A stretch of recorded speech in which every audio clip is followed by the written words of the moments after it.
Hello, ladies and gentlemen. Thank you for joining us for another episode of Nightcap as you watch the OKC Thunder take a commanding 2-0 lead, 118 to 103 over the Minnesota Timberwolves. We'll get into that game in just a second. As I said again, thank you guys for joining us for Nightcap. I am your favorite unk, Shannon Sharpe, my partner and co-host, Liberty City's own. He's been on the road traveling, but now he's back in his home establishment, the Bingo Ring of Fame honoree, the Pro Bowler, the All-Pro.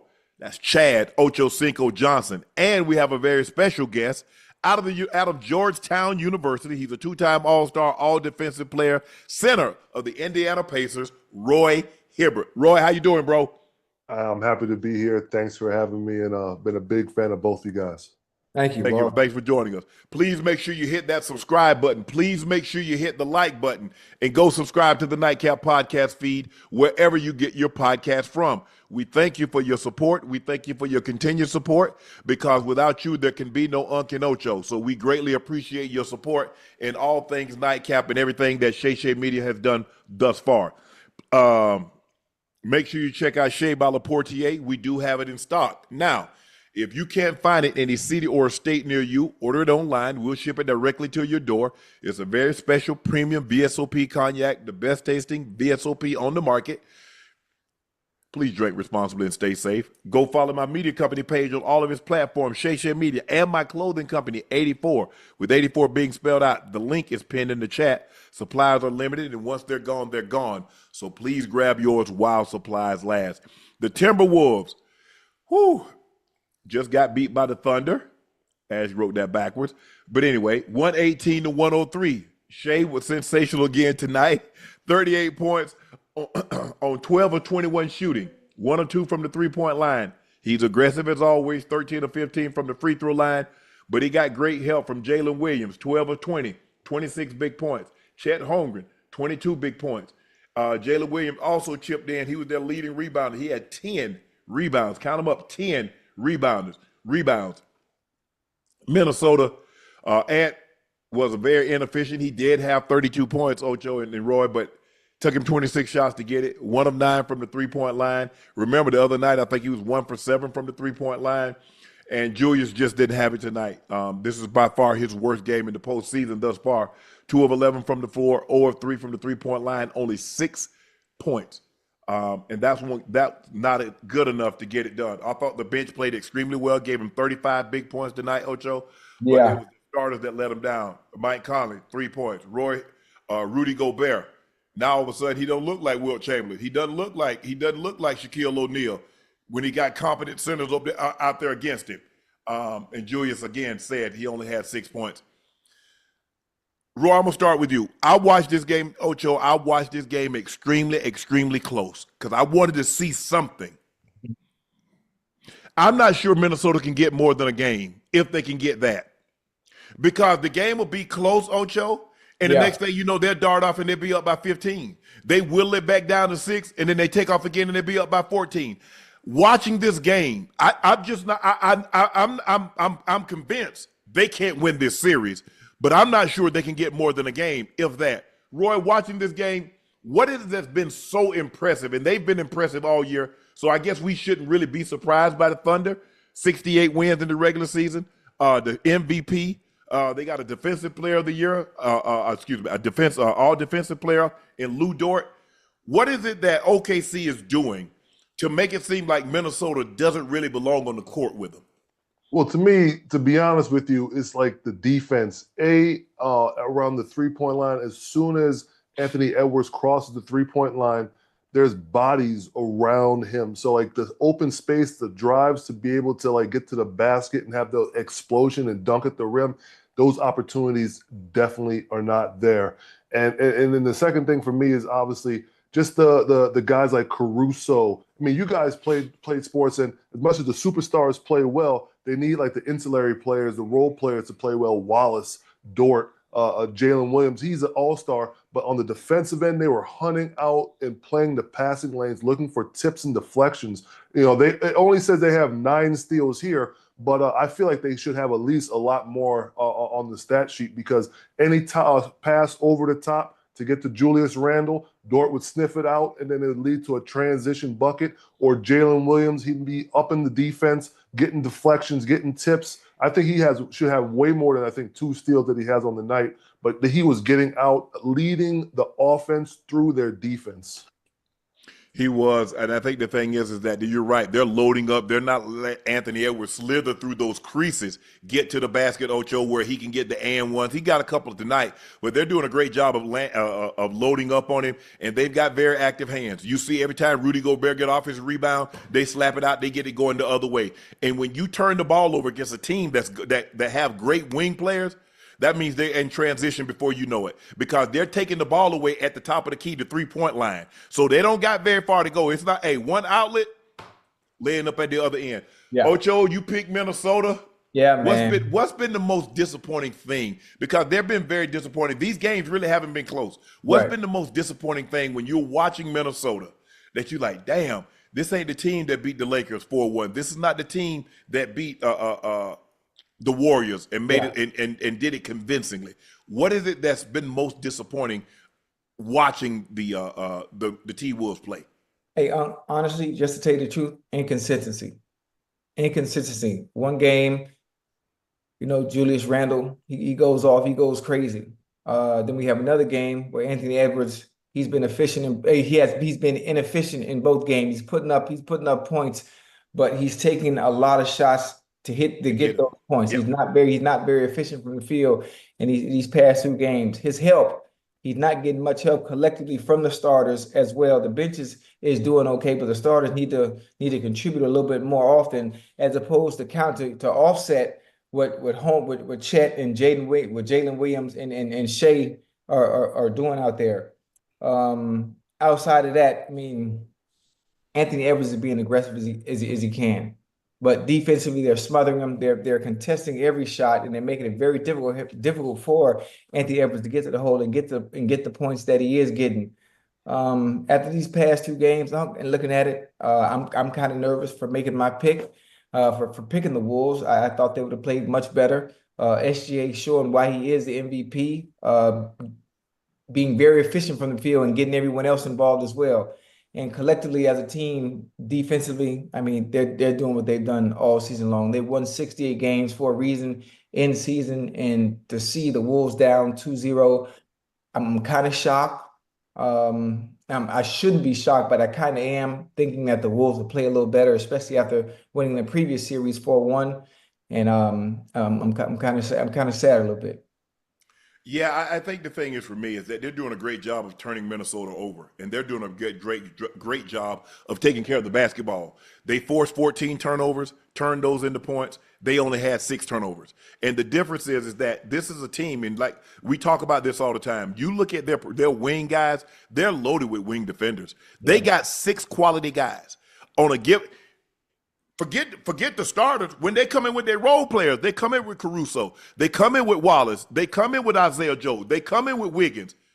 Bro, those are elite. They're elite defenders on the wing. Yeah. And you see, I mean, their deflections and tips, even if they don't steal the ball, Ocho, now because they've got the deflection, they've taken 3, 4, 5 seconds off the shot clock. Now you're in a rush to get into your set to try to get a quality shot. They make you pay for every turnover, every bad shot that you take. You throw up something, and all of a sudden you hit the floor. They got the ball. It's ahead, and the next thing you know, they're laying it up at the other end. Go ahead, Roy.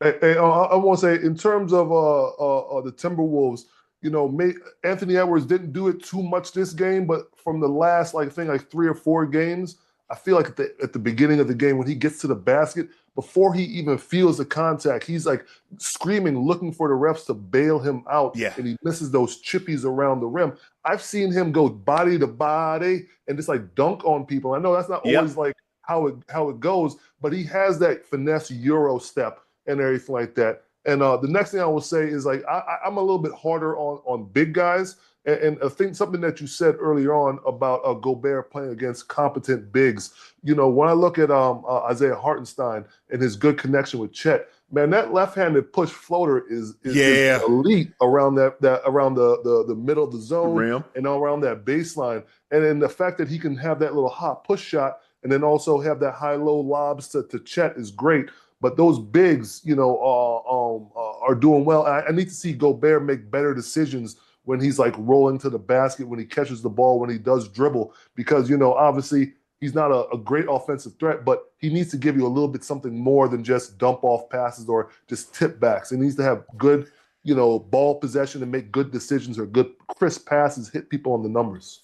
Hey, Unc and Roy, even though, Roy is a liability is the word I want. Rudy. Excuse me. My bad, Roy. Even though Rudy's a liability, my bad. Even though Rudy's a liability offensively, he seems so unorthodox on the offensive end. But there are passes that are in there for layups, for putbacks that he should be able to make, especially in a game of this magnitude, as important as this game is. And it just seems he's so out of sync unless he's on the defensive end. Outside of, tipping the ball back in or catching a rebound and kicking it back out, like he has to be better in those games where he had 27 and in the previous game where he had 24 in the last series. We need some of that magic in order for them to have a chance, because outside of Ant, man, and Julius has to be on point. Yeah, Julius has to play better every game. Yeah. Outside of those two, it ain't looking good right now, man. The problem is that when Rudy had that 27-point, 24 rebound game, it made you forget. In Utah, he was unplayable in the fourth quarter. Last year, he was unplayable in the fourth quarter. It seemed that people forgot that. He's never been an offensive guy. And now he's not really giving you anything defensively. He had one block. So if he's not giving you anything defensively, what is his purpose? What is his use? Nothing. I mean, he's got to be able to give you, Roy, he got to give you something on one end or the other. Yeah, you like to have him give you 12 points, 12 rebounds, 4 blocks, and some alters. He's not giving you any of that. And what happened in the Lakers series, it made everybody forget that Rudy Gobert has been basically his entire career unplayable in the fourth quarter in playoff games. That's his story. We saw him against the Clippers. We see him in the playoffs. And for some reason, people forgot. Like, man, Rudy done turned it. No, he hasn't. He's playing against a team that didn't have bigs or didn't have competent bigs. And so now he's able to play 30, 34 minutes. Right. Man, Rudy normally plays 20 minutes. And come fourth quarter time, he ain't nowhere near the floor. Yeah, standing up when they call timeout, he's standing up, looking over everybody's shoulders, like, hey, y'all get that now, because, I ain't coming back out there. He's got to give you more. I mean, you think about it. This man gave you tonight, Ocho, he gave you 5 points, 9 rebounds, 1 assist, and 1 block. Dang. In 30 minutes. 1 block. You talk about a 4-time defensive player of the year. And and Shai getting to the basket at will. That's not supposed to happen. Okay, Jalen Williams getting to the basket at will. Hey, but I mean, well, damn, bro. You supposed to be guarding. The rim is the money. You're security. You're top flight security. He said, hey, y'all, come on in here. Get that right there. Go on, lay that up. Don't have at it, right? Yeah, hey, I ain't finna hold you. I'm looking at him like, bro. And see, the thing is that he's never been, Roy, and correct me if I'm wrong, when I think of Rudy Gobert, I don't think about a great on-ball defender. I think of a great help defender. Yeah. Because if you look at bigs that he go against, they cook his ass. Every big that he goes against, cooking. I'm like, bro, I ain't saying you got to stop Jokic, but you can't let him have 47 and 20. I ain't saying you got to stop Joel Embiid, but you can't let him get 35 and 19.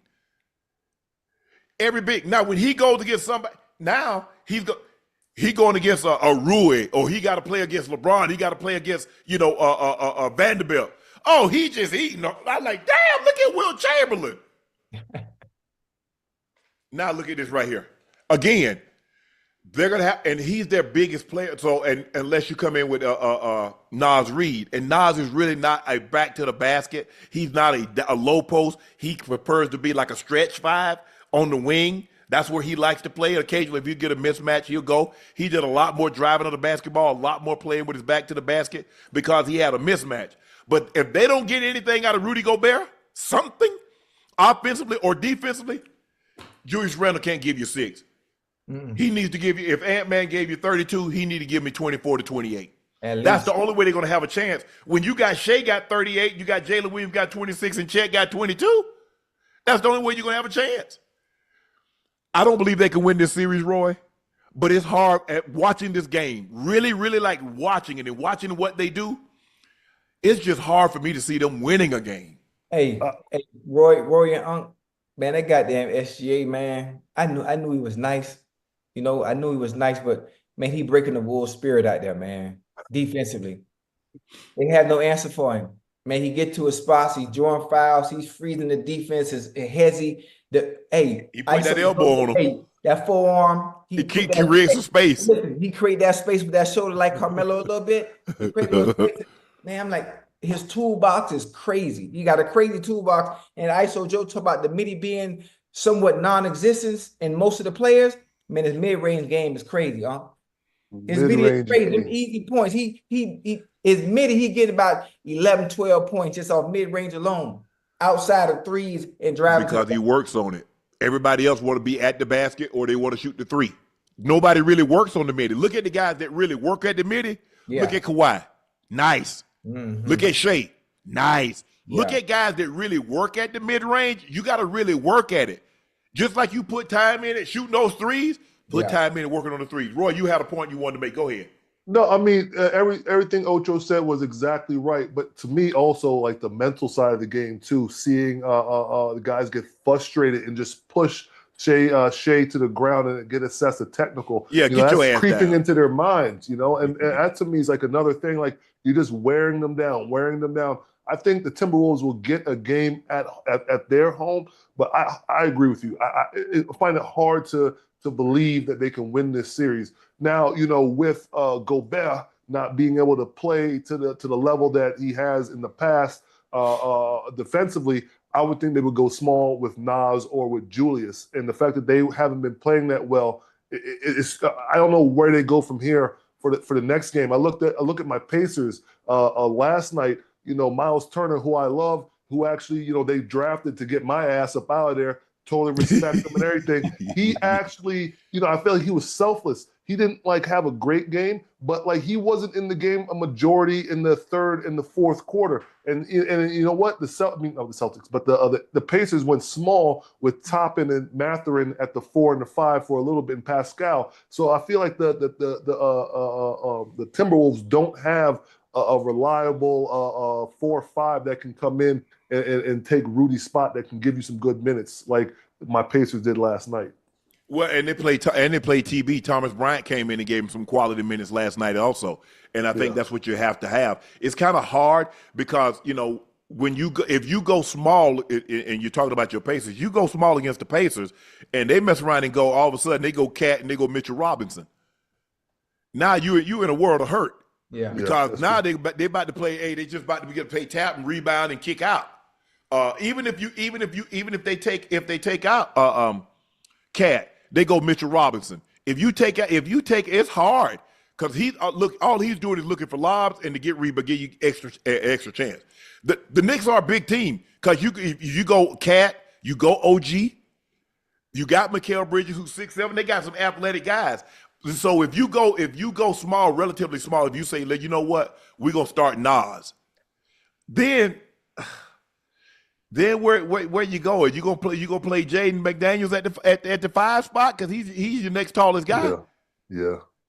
Unless you play Drew Randall at the 5, and then you got him trying to bang. Okay, maybe he bangs with a Hartenstein and Chet. That's maybe probably Hartenstein, but they just got to get more production. Yeah. Rudy Gobert got to give them more than 5 and 9. Mike Conley 1 for 6, 1 for 4. That's not nearly good enough. And Julius Randle can't ever just give you 6 points. Mm-hmm. He's too good. He's been too good. He's been exceptional these playoffs.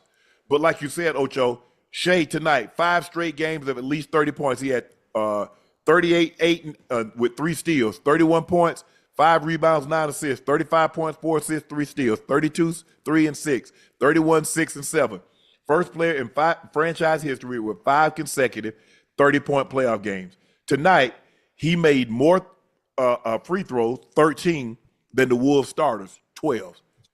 Hey, Oh man, the goddamn man, the boy toolbox. And we talk about him going to the free throw line so much, but when he put the ball on the floor, he is able to create every time he gets the ball.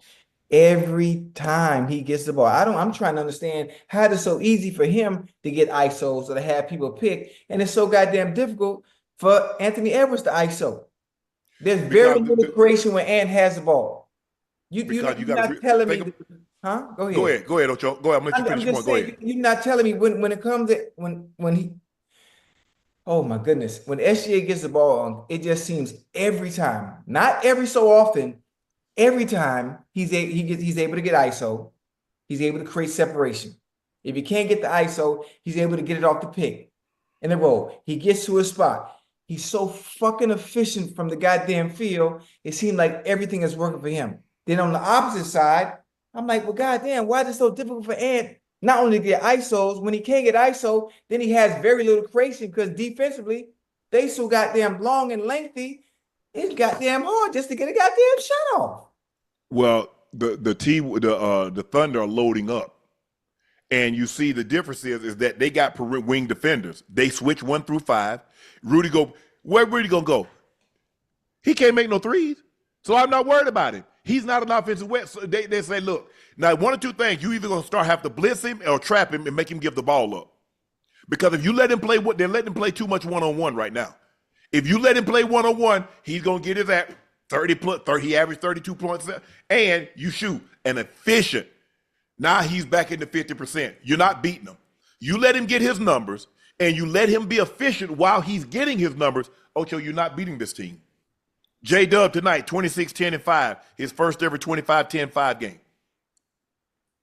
You got Chet, gave you 22. Mm-hmm. Bro. And they were 9 for 33 from the three-point line, too. So it's not like they were knocking down threes and there was so much space you had to go tag a shooter. You have most dangerous shooter. That's 27% from the three-point line is not a good night, and they were still able to like get whatever they wanted. I think the biggest thing is because they're able to play 5-on-4. Because Rudy, they know Rudy's not an offensive threat. So why am I guarding? Okay, Ocho, I want you to ask me again. Why am I guarding him when he's not an offensive threat? You're right. Either he's gonna catch a lob, or he's gonna try to get a putback. And the thing is, it takes him so long to unwind. So by the time he tries to bring the ball up, they slap down. They got the ball out going the other way. Mm-hmm. How many times we saw that tonight? Yeah, you're right. Hey, Anthony Edwards got to be on point. He's doing what he does. Even if you're not efficient, you got to keep putting up points. He was aggressive. I'll give him that. He was aggressive. Look, I think he's selling too much. He got some of that, the thing that happened was he took more threes this year. He led the NBA and made threes. Mm-hmm. He kind of and sometimes I think he falls in love with it a little too much. Right. But at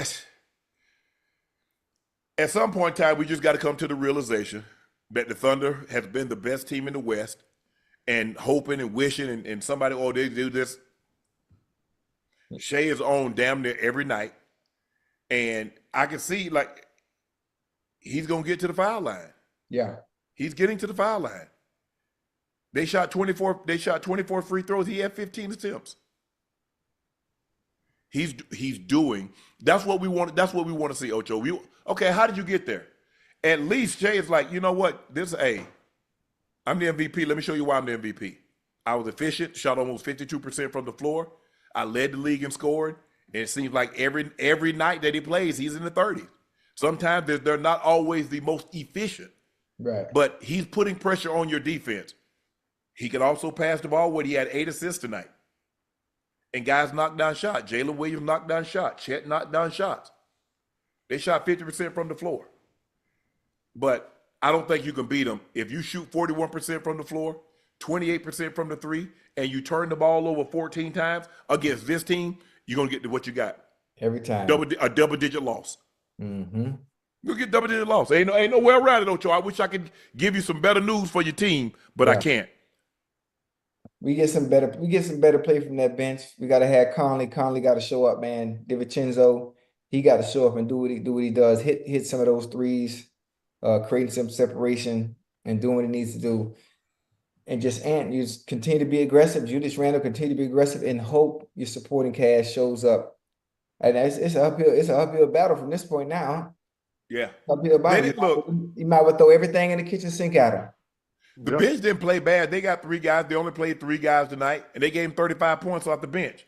They only got 17 points off the bench, so you basically doubled them up from bench scoring. Yeah. But when you have a starter, your other starters outside of Jay McDaniels and Ant-Man, who gave you 54, you got 14 points from your other 3 starters. 14 points. Bro, in a playoff game, unless Nas Reed go crazy and make 6 or 7 threes, DiVincenzo, unless you get like 50 points from, and it's hard to think about, they only playing 8 guys. So to get 50 points from 3 guys is asking an awful lot. Julius, I expect him to have a bounce back game. Like I said, this is the worst game that we've seen from him in the postseason this year thus far. Of the last 4 players to record a 25-point, 10 rebound, 5 assists, 0 turnover game in a conference finals, Kobe, Shaq, Jason Tatum, Jalen Williams. Pretty good company. Pretty good company to be in. Points off turnovers this series, Thunder, 53. Wolves, 20. Ant-Man stayed up till 3 a.m. watching film of game 1. He'd probably be up till 5 watching film of game 2. He just got, like you said, look, the thing is, Ocho, a guy once told me, he said, you know what, Shannon, I can go win any war if you give me the right tools to go to battle with.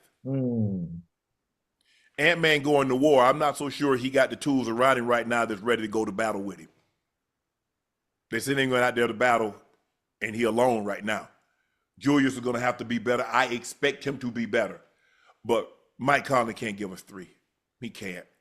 Rudy got to give us at least a double-double, Roy. I don't think that's asking too much. Am I asking too much, Roy, for a double-double? I mean, look at Mitchell Robinson. He grabs offensive rebounds, and I want to see the battle between free throw shooting between Gobert and Mitchell Robinson. And the New York fans just like love Mitchell every time he goes to the free throw line because they see the effort. And I know I'm drawing a distinction between these 2 teams and these 2 players, but like look at Mitchell when he actually gets into a switch. Like Thibodeau feels comfortable with him out there guarding perimeter players. He gets down in his stance, he gets low, he can move his feet. Yes, sometimes he puts 2 hands on the body at the end of a play and he might pick up a foul, but he's competent out there and he's able to move. So, I mean, they're similar type of players, but they're one player, I'm just going to leave it at that. Yeah. In other words, Rudy stealing. This is the 9th straight season, Ocho, that the MVP doesn't have a tattoo. Shai, Jokic, Embiid, Giannis, Harden, and Russ. Russ won the MVP in 2017. He got tattoos in 2020. Is there a correlation, anything going on? Should we deduce anything from that, Ocho? No, it has nothing to do with it. Some people love the artwork. Some of it has meaning to it, not just tattoos just to be having them. Really has no correlation at all.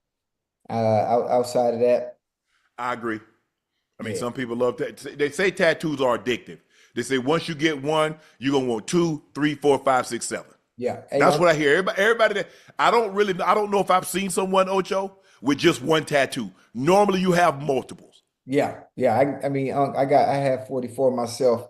Outside of that, I mean, all of them have meaning. Obviously, right. Kids, family, scriptures from the Bible. I mean,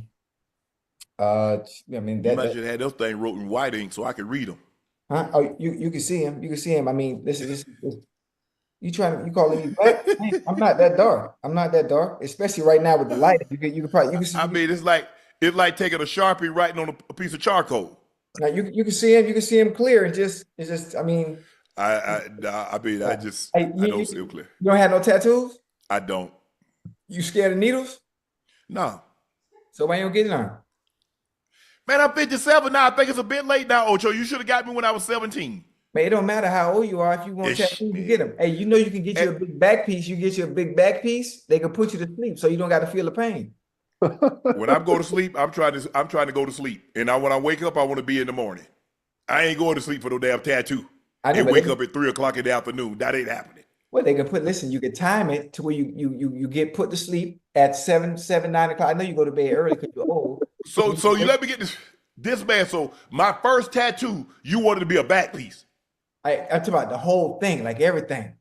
Like everything. You could put all your dogs. You can put Teddy. You can put Titus. They could, you can get your family. Kay, Killian, Tonka Man, you get all Titan,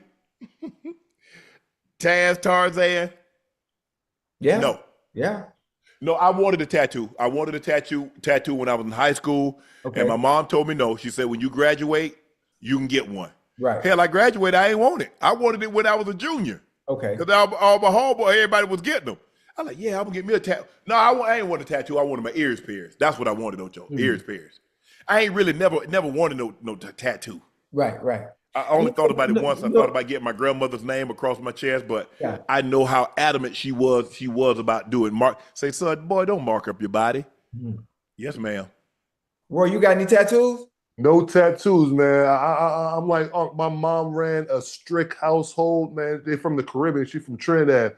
And she would slap me upside my head if I got a tattoo. I got my ears pierced my freshman year of college once I left the house.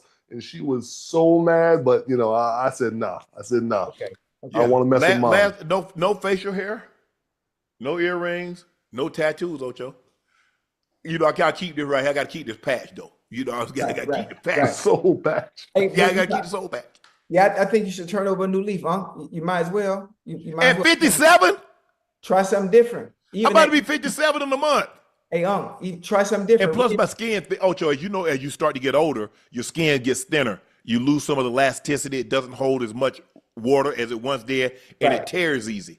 You'll be all That's right. why if you notice when older people, as they start to get older, they tear easy, they bleed. You know what I'm saying? Listen, I want you to understand something. Now we talk about black folk. We talk about our skin. One Yeah, I thing know. about it is black don't crack. Now I understand what you're saying about the elasticity and the water not holding, but you're gonna be just fine. You're gonna be just fine. I am, because I ain't gonna have no tattoo. Listen, hold on, you keep saying 57 like you just, oh my goodness, I'm gotta I said I'm about to be 57 in a month. That's not that bad. That's not that bad. Well, I don't think anything changes in the next 5 weeks, Ash. I don't think. Hey, you on that Gary Bracca life performing what that spin your blood, put it back in your body, keep yourself fresh? Nah. I haven't done that. I heard about that. That's well, theoretically, a lot of endurance athletes do that. That's called blood doping, where they take a pint of blood out and they spin it and they flip it, put that little thing up in, put that up in there, put it back in there, Now, if you added more oxygen to the blood, but no, I've never done that. Okay, Ocho, let's revisit the Pacers-Kings trade. The Pacers received Tyrese Haliburton, Buddy Hield, Tristan Thompson. The Kings received Domantas Sabonis, Jeremy Lamb, Justin Holiday, a 2023 second-round pick, and a family size bag of potato chips. Holiday, I think, if I'm not mistaken, isn't he with the Rockets now? I don't know who that 23 second round pick was. The bag of chips have been long eaten. Jeremy Lamb is dating the owner's daughter. So Pacers won that trade. Absolutely. Pacers won the trade. Absolutely. Yeah. Look, Sabonis is a very good player. Were you a teammate of his, Roy? I was not a teammate. I was there before him 2 years before. Okay. Look, Ocho, people don't realize how tall he is. Sabonis is 7'1". Yeah. People don't realize how tall he is. I mean, people think he's 7'1". His dad was 7'3". Buddy Hield, that we know he's all of a sudden he's with the Golden State Warriors now. Yeah. Tristan is back in Cleveland. Look, Sabonis was an all-star player, but Haliburton and what he's been able to do. Yeah, man. He's emerged to be one of the best in the game, huh?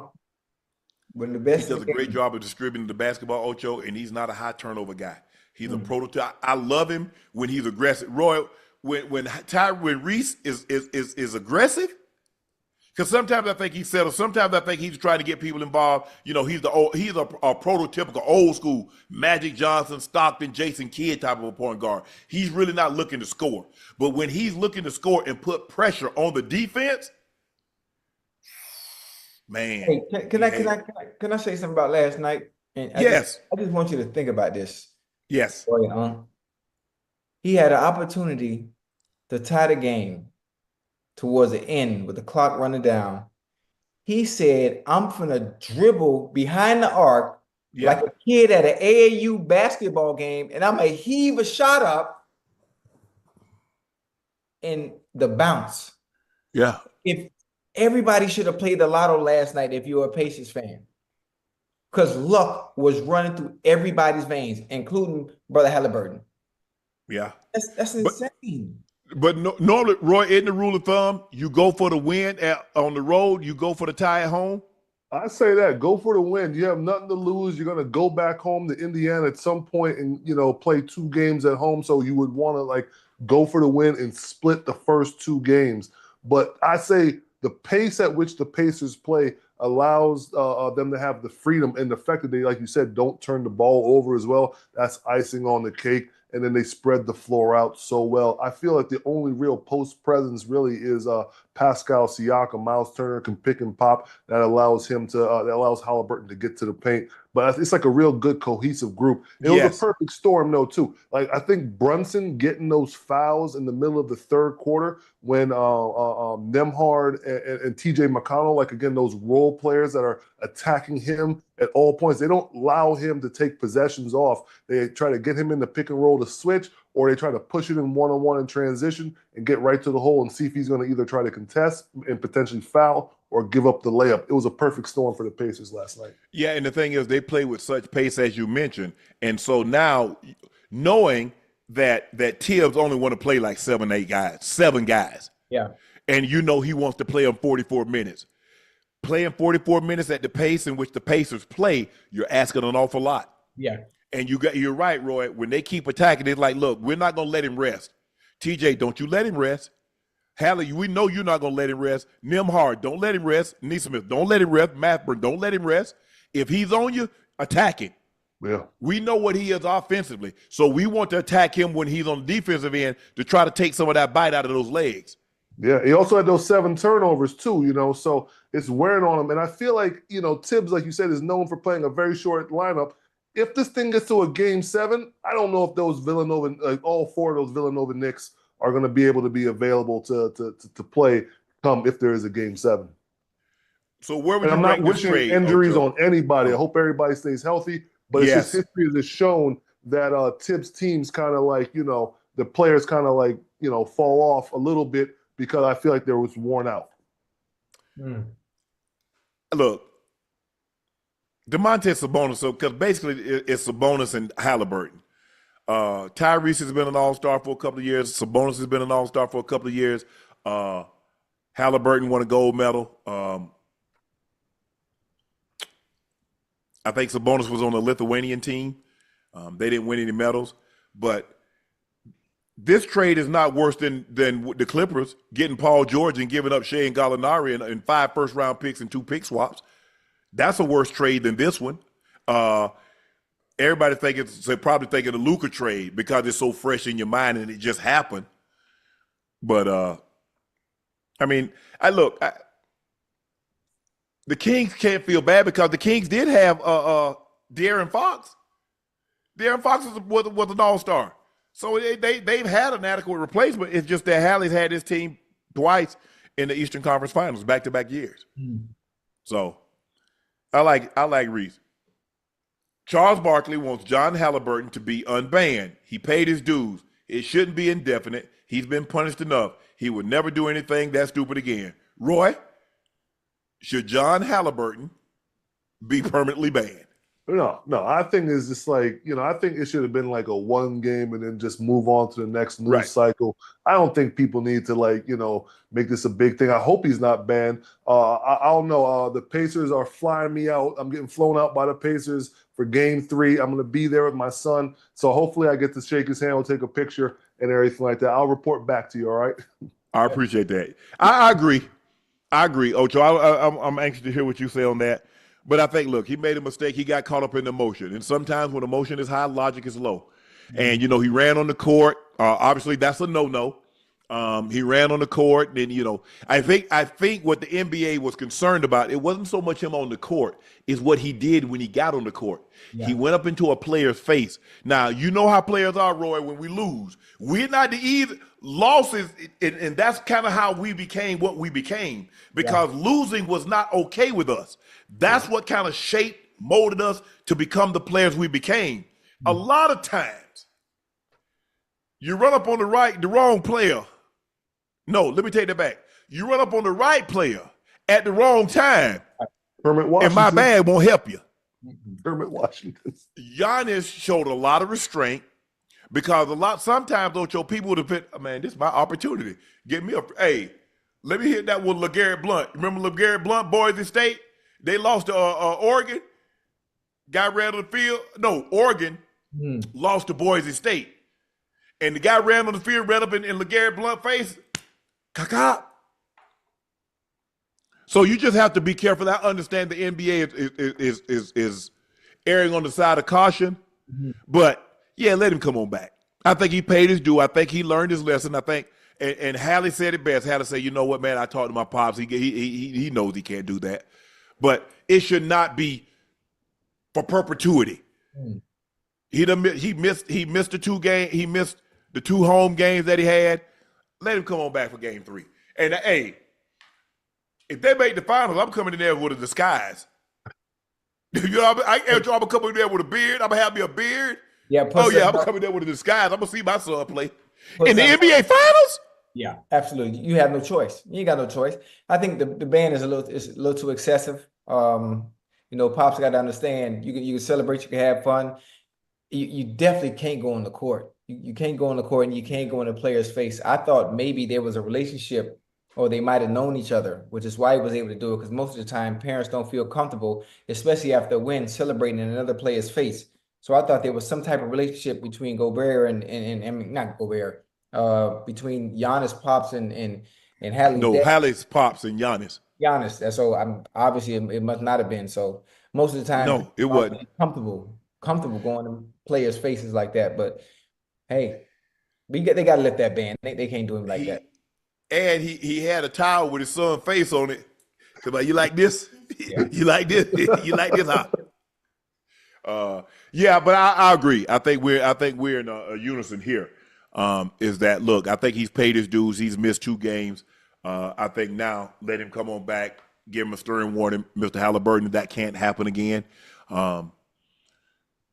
You know, look, everybody knows who he is, Ocho. Your son is one of the star players, and so they're going to give you a little bit more leniency as far as going on the court. They're not going, hey, get off that court. They're like, you know, they probably, Mr. Haliburton, can you step back a little bit? So they're going to give you a little bit more grace. We know how that worked, but yeah, I think he's learned his lesson, and I don't think we'll have that problem again. So I definitely think the ban should be lifted, and he should be allowed to see his son play in the Eastern Conference Finals. Jared McClain was reacting to the play where Brunson foul baited T.J. McConnell last night, and McCain said, foul baiting is just smart. Even when I talked to Joel Embiid about it, he thinks he's just playing the game smart. Roy, do you agree? So I feel like this always comes up. Like, even before Harden, there was a guy, Kevin Martin, that played for the Houston Rockets, and he also played for the Sacramento Kings. Yeah, and he was a thin, frail guy. Kind of looked like Haliburton a little bit in terms of like this body type. And he just shot kind of like Haliburton too. Yeah, a little push shot. Yeah, but this is going to be in the game no matter what. I don't want to be too long-winded here, but you know, when I was playing LeBron against the Heat, the Pacers Heat series, LeBron used to do this thing where, like, he always, even before LeBron the Pacer Heat series, he would cuff the ball, get to the basket. I would try to block the shot, you know, and I get called for the foul because, you know, when you cuff it, that's one thing. When you try to lay it up, you can go try to block it. So I had to learn verticality, jump straight up, take the contact. So you don't go into the guy. To the game. I had to adapt to the game. I'm not going to complain about it unless the referees in the summer say, you know what, we need to address this then I could be like, all right, you know what? Maybe I could relax. Maybe I could complain more. But for me, if the rules are there and the offensive player is doing it, its onus is on me to figure out how to work either in real time to figure it out or during the summer when you're in the lab, because I always used to work on, 3 things offense, at least 2 things on defense in my workout, and then keep rotating those things. So that's just how my mindset is. Mm-hmm. What you think, Ocho? Yeah, honestly, I like it. Most of the people call it flopping. I call it manipulate the game. As a DB, you think about it. I'm not saying I'm a DB, but there are many tricks to the trade. Trying to help yourself, giving yourself an advantage when you're playing the game. Listen, putting your shoulder down, being a little theatrical with your head movements, like Jalen Brunson is at times, and drawing those fouls it's a part of the game. It's manipulating the game to get yourself to the line and give you advantages that the ref sometimes can't see in real time. I mean, Right. why not? Until they find a way to stop it, which you can't, in real time, because the naked eye really can't see that. You take advantage of it. Why not? Yeah. Harden was really great at it, a left-handed player. Jalen Brunson has adopted it, and Shai is another one now. Shai does a great job of getting that separation, and what they're trying to do is create separation. I want to get my shot. I want to get this shot off, and Shai does it to get to that midi as good as anybody. Harden was doing it to get all. Harden is trying to get all the way to the paint. He's going to get to that float. He's going to get to that dominant hand and lay the ball up. So, yeah, I don't have a problem with it. These guys have perfected it. They understand how to get to the how to get to the free throw line, how to manipulate, as you said, Ocho, the defense, and make you draw fouls. And they a lot of them guys got that herky jerky motion. You think they go up for a shot, and actually they're giving you the head fake, and you done jumped into them, and now they jump and throw the ball up, and now they're going to get 2 or 3 free throw attempts. So that's the part of the game, and guys are going to have to learn how to defend without fouling. The NBA announced they're all defensive teams. Dyson Daniels of the Hawks, Lou Dort, Thunder, Draymond, Warriors, Evan Mobley, who was Defensive Player of the Year, Cavs, and Amin Thompson of the Houston Rockets. Any problem with that first team all defense, Roy? No, I love it. I think Evan Mobley, exemplified, being able to be the new type of big guy who can, not only score, but can actually like move his feet, defend, and then guard multiple positions. I cover college basketball for CBS, and like one of the things I always talk about is, bigs have to be able to be mobile, can defend multiple positions, and he's the prototype of it right then and there. Not that many 7-footers that are moving around could do it now because of how the speed of the game. So I feel like I have no problem with that, and more guards and wing players on the defensive team, to me, is the trend of how the NBA is going. Has been going. But you know what? There are some guys that normally makes defense the all defensive team that wasn't.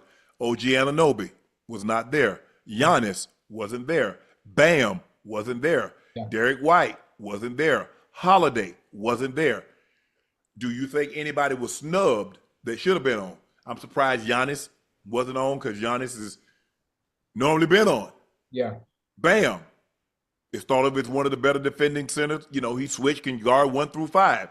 Derek White, we think of him defensively. That was one of the reasons that he was on the U.S. select team, the Olympic team. So, OG, he's one of the defenders. But I agree with you, Roy. I don't really have a problem. I'm surprised that none of these guys, because Zubats of the Clippers made second team, Jaren Jackson Jr., Jalen Williams, Kamara of Portland, and Rudy Gobert. They could Bam or OG or Giannis could have easily taken Gobert's place. Yeah, I agree. Rudy didn't have it this year, and it's okay. You don't keep having to put players on there. Oh, yeah, well, he's 4-time Defensive Player of the Year. If the guy doesn't have a season that warrant him being on there, don't put him on there. It's okay. It's okay if you don't put Rudy Gobert on the all-defensive team, because I don't think he had an all-defensive team type of a season this year. Right. Maybe Drew Holiday. I feel like he's just an always calming presence on defense. He's up on the guards, using his hands. He gets under screens. Maybe that could be a player, but then again, you never know where their ranking was on the defensive end. The NBA world is awaiting LeBron's decision on his player option with the Lakers for next season. Rich Paul said on the Rich Eisen show today, I think everybody's been on pins and needles for a while. I wish I had an answer. I don't know. It's early. I don't have a conversation like that. I go into each year like he's continuing to play. I've never even talked about that. Physically, he can play several more years. I don't think it's the physical aspect of it. I think it's where you are mentally. With these, you guys, I think we put so much on the individual. There's a lot of there's a lot of layers to success as an individual. And I think when you think about him per se, there's a lot of decisions that has to be made. Going into the locker room, what's the roster look like, what's the approach to each player is. He's always going to get everybody's best shot. And so this is a team he's on with the history of the team. Roy, if I had to ask you, what do you think LeBron's going to do? Is he going to opt out, opt in? What are some of the factors that will go into the decision that LeBron is going to make to either opt in or opt out of that contract? I mean, I feel like he's going to be in a Lakers jersey next year. He'll probably opt out and then probably maybe sign like a 2-year deal, a very hefty 2-year deal, probably finish out his career for the Lakers. It's hard for me with LeBron because I want to believe him when he says that he's not a part of the front office, conversations, even though, you would think the best player in the NBA right now would have his hands in the cookie jar and everything. But they got to, he's going to be back, but they definitely need to upgrade like the big position. They need a center bad. They definitely need a center bad. And then obviously, go Luka and then, how he got thrown under the bus, I feel like a little bit after in terms of calling out his conditioning. I feel like that needs to be like, maybe that's not what you're asking me. LeBron's going to be back, but I hope that they can, he can rub off on Luka a little bit to tighten up at the beginning of the season. Well, they did hire a strength and conditioning coach. And as we talked about a couple of nights ago, Roy, I don't know if you heard us, is that a lot of these elite guys, they have their own guys. Mm-hmm. They work with that as far as weightlifting, as far as physio and all that other stuff. I know Mike Macias is with Bron all the time. And so a lot of these guys used to be Tim Grover, but a lot of these guys have their own personal guys that they train with and do things with. But it's nice to see. But I'm glad Luka's taking it. And because, I just feel like in the playoffs, he starts to wear down. And, it seems like it's back and he starts to move like he's 72 years old and he's barely 26. But Ocho, what you think? No, so my fault. Huh? What do you think? What LeBron gonna do? Listen, he can opt out. I mean, he could opt in. Either way, he's gonna be a Laker. He's gonna play another 2, maybe 3 years. I think he's gonna do everything he can to stretch it long enough where he can play with his youngest son. Outside of that, what him and Luka had, it was special last year. I think he wants to continue that. I think he's gonna have discussions with Jenny and Pelinka about getting a big in there and getting some help. So they can keep. He doesn't want to just keep playing and keep opting in or opting out, but building a team around him where they can be in contention year in and year out. And whatever necessary moves need to be made, they're probably be made this season. So they're just not going home in the first round and actually contending for another title. What was your point you wanted to make, Roy? No, I moved. I forgot that. I'll keep it moving. All right. Demarcus Cousins, who spent 2018-19 season with the Warriors, says Steve Kerr doesn't do well when it comes to developing young players. Boogie said the lack of development could lead to Kuminga wanting out this offseason. I think they lost Kuminga. I think Steve Kerr ruined that relationship this year with the DMPs. We've seen this happen time and time again when it comes to him and dealing with young talent. He just doesn't handle young talent well. He doesn't develop. Out of the years he's been there, we've only seen one guy develop under Steve Kerr, and they ran him off. That was Jordan Poole. When it comes to young talent, I just don't think he handles it well. Ocho, I'm going to start with you. Do you agree with what Boogie is saying? A little bit. Obviously, it was coming from a player of his caliber, as good as Boogie is, knowing the game and knowing the coaches and understanding the players that he's had his hands and imprint on. I mean, yes, he's absolutely right.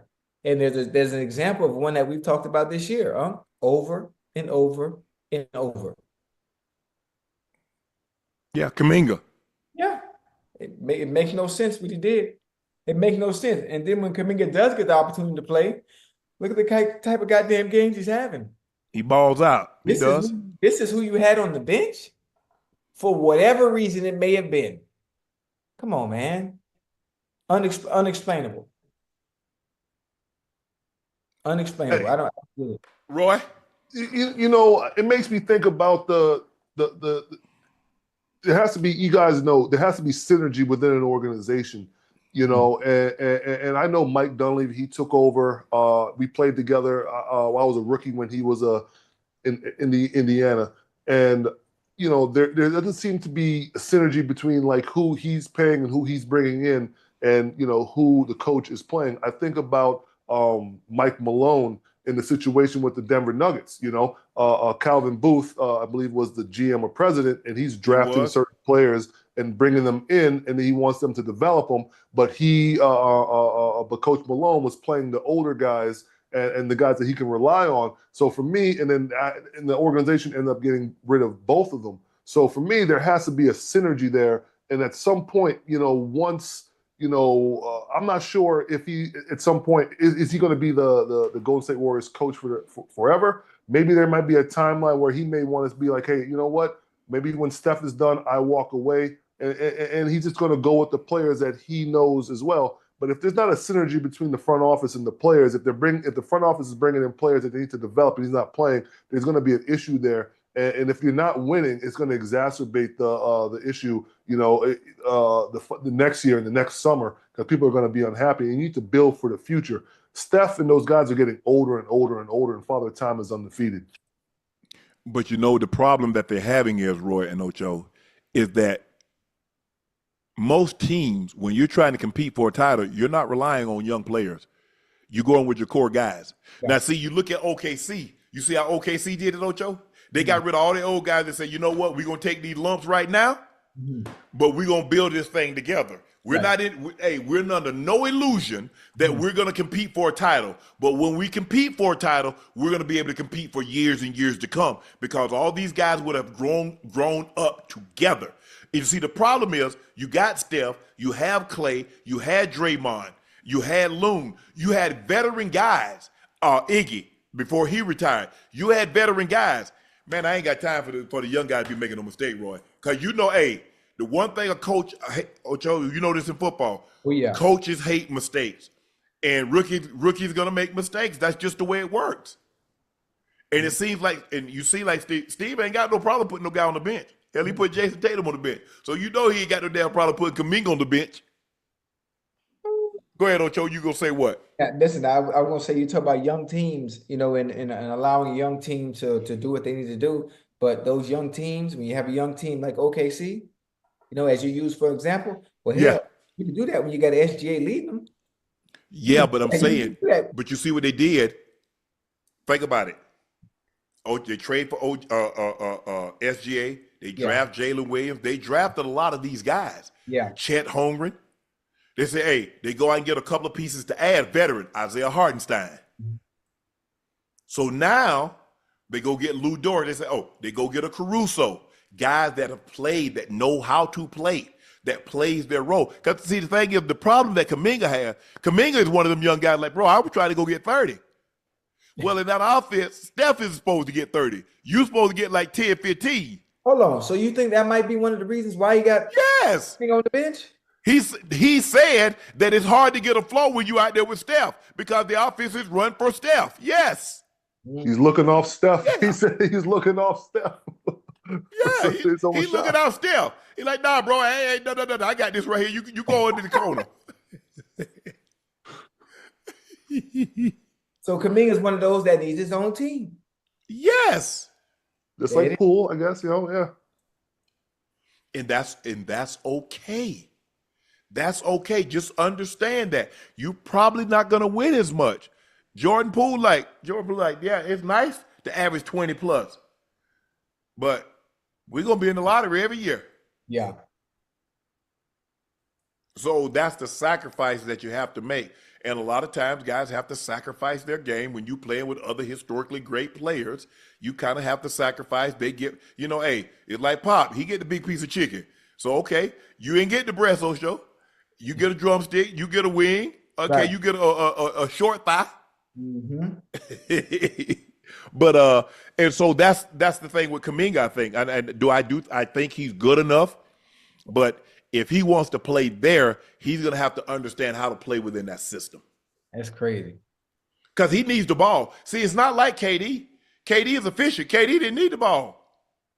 Give KD 15 shots, KD gonna get you 27, 30. Because he's that efficient. Yeah. Clay is a catch and shoot shooter. Kuminga needs the ball because he wants to drive. He wants to put the ball on the floor. He ain't trying to catch and shoot. That's not what he is. That's not his skill set. So it's going to be interesting to see how this thing plays out.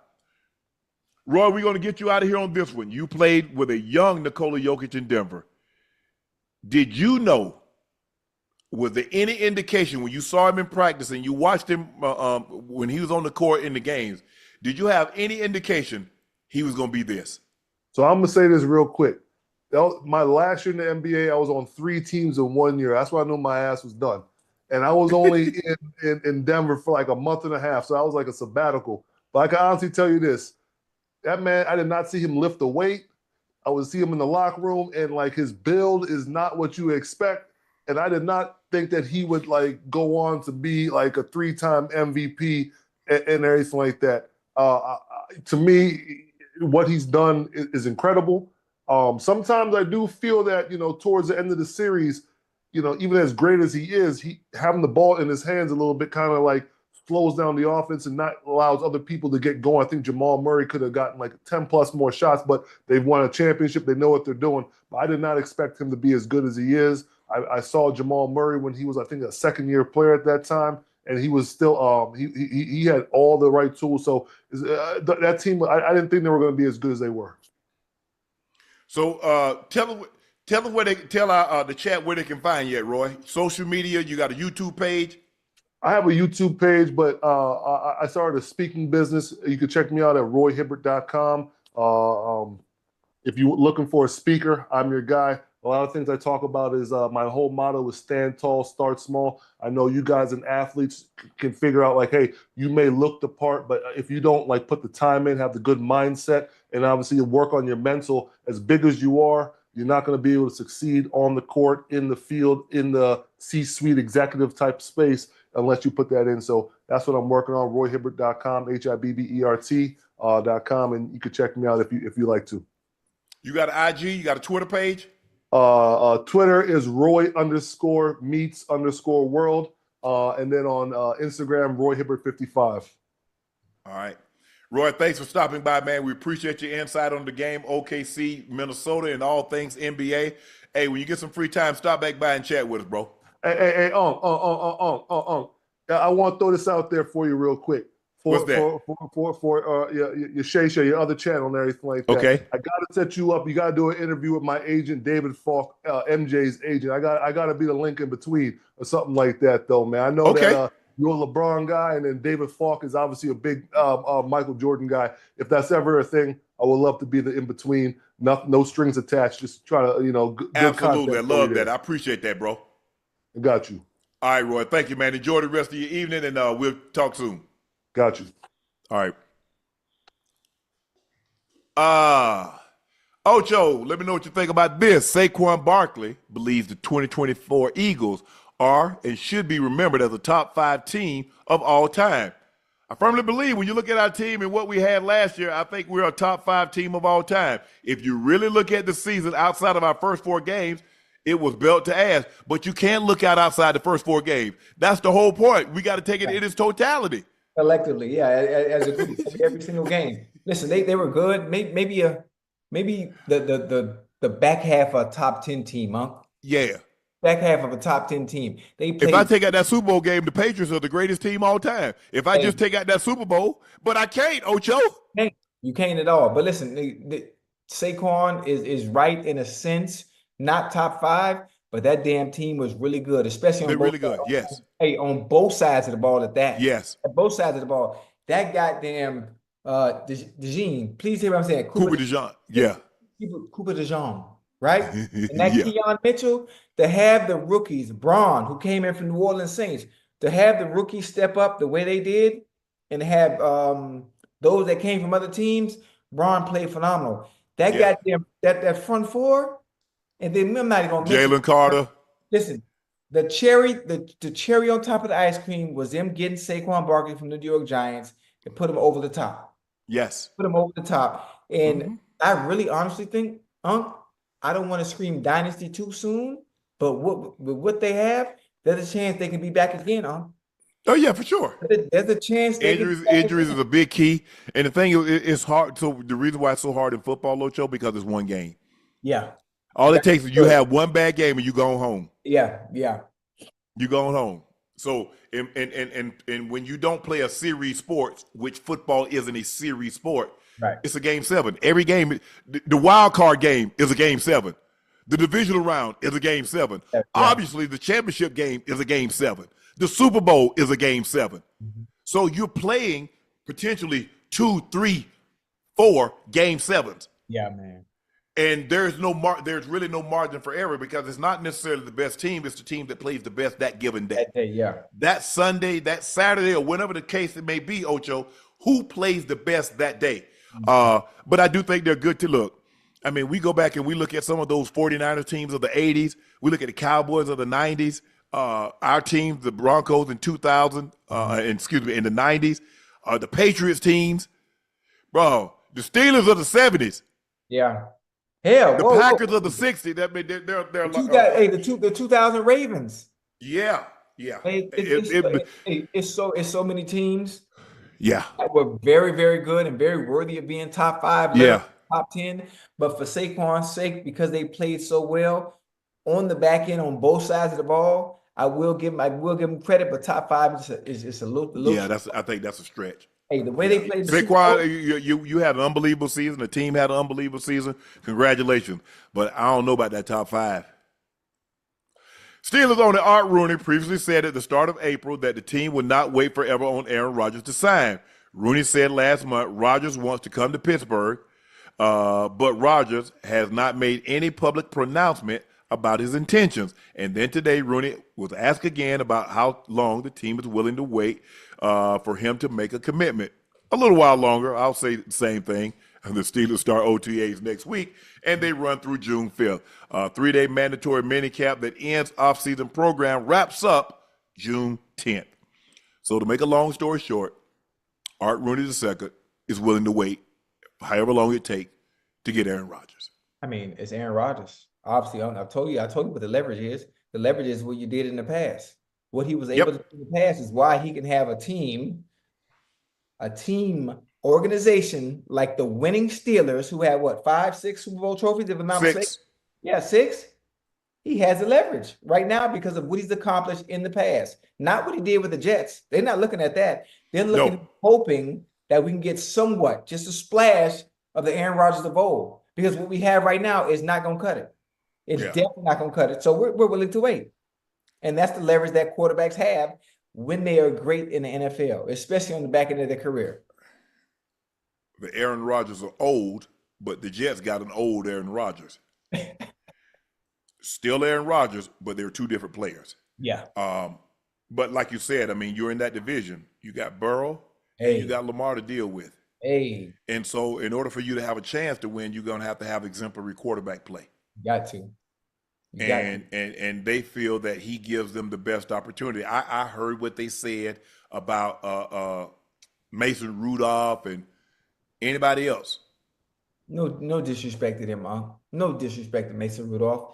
He's had his time. He's had his run in Pittsburgh. We know what that looks like.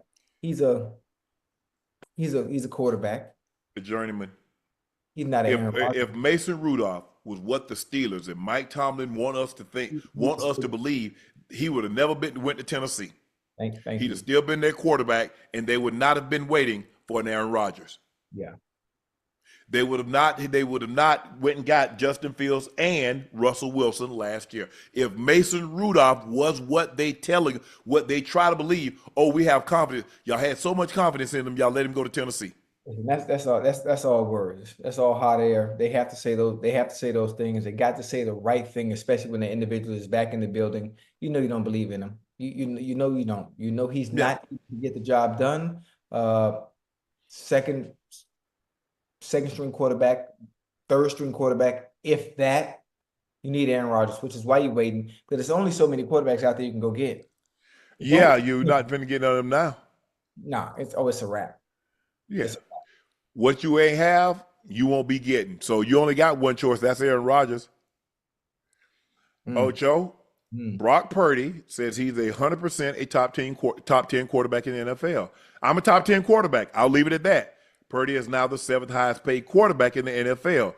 Purdy says he took less money because he doesn't need every penny for himself and wants the team to win.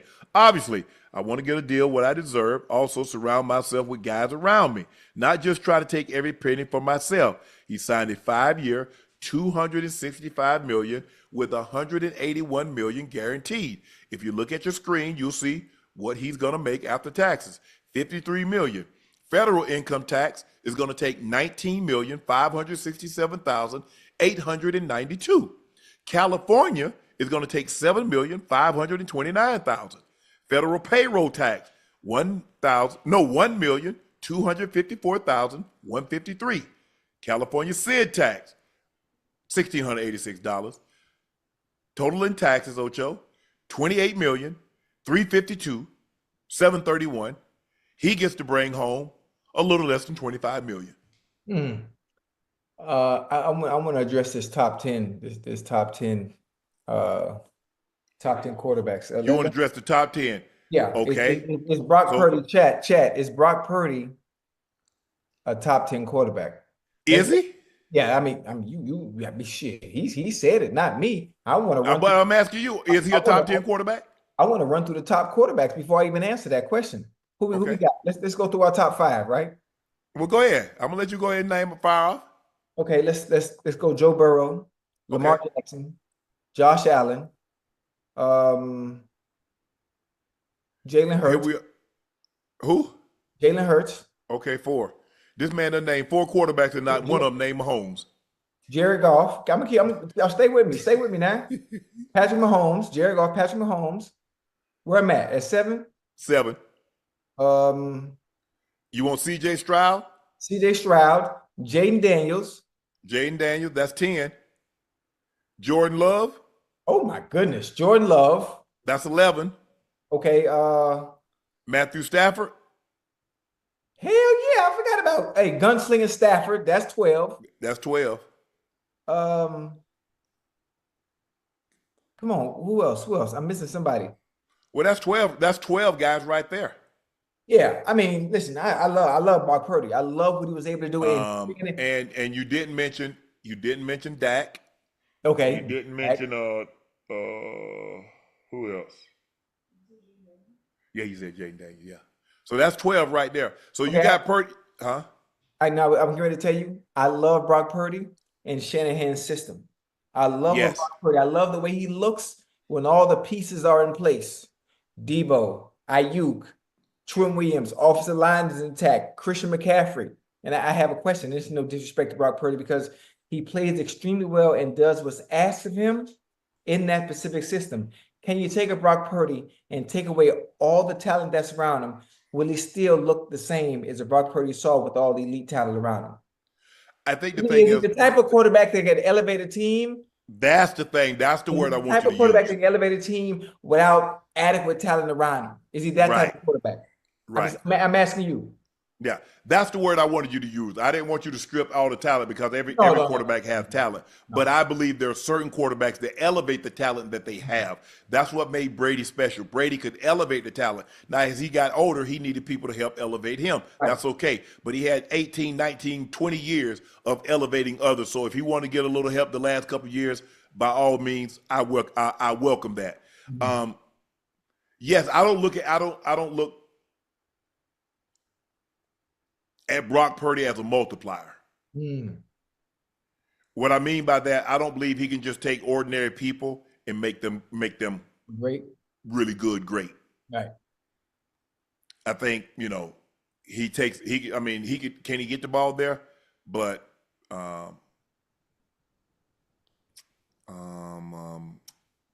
Christian McCaffrey is pretty good without him. Kittle was Kittle without him. Very good. I think Debo had that all-pro year without him. Mm-hmm. So he's a really good. He understands the offense. He gets Yeah. the ball out of his hands. He Hey. doesn't have the. He throws with great anticipation Great. because he doesn't have the strongest arm. So he has to let the ball go a lot sooner than a lot of these quarterbacks do.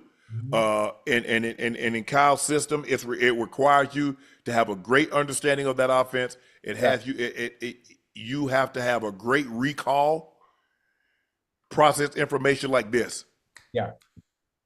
Yeah, he's So- good at it. That's why I said he's I want to talk about how this man make $53 million and he gonna come home with $24 million. How Uncle Sam get to take 28 and give you 24?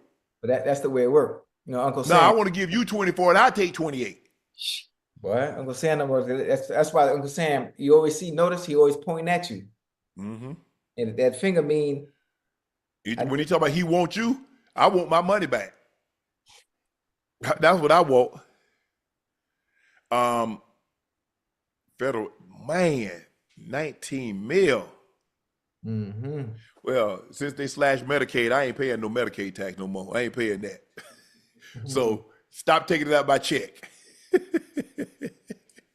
Nah, hey, I'll fool with Uncle Sam, Ocho. Yeah, man. Mm-mm. Uncle Sam don't play, boy. Yeah. I'd rather pay him more than I owe than not pay him enough. Because honest mistake is still going to cost you interest. Yeah. Yeah. And their interest hit different. Now, they don't give you the interest that they charge you versus the interest that they give you on your money. Right. It's two different things. Yes, sir. Two. Mm-hmm. But look, I do think he's earned his contract, Ocho. Mr. Irrelevant. He's gone to 2 NFC championship games. He's taken a team to the Super Bowl. He's gone to a Pro Bowl.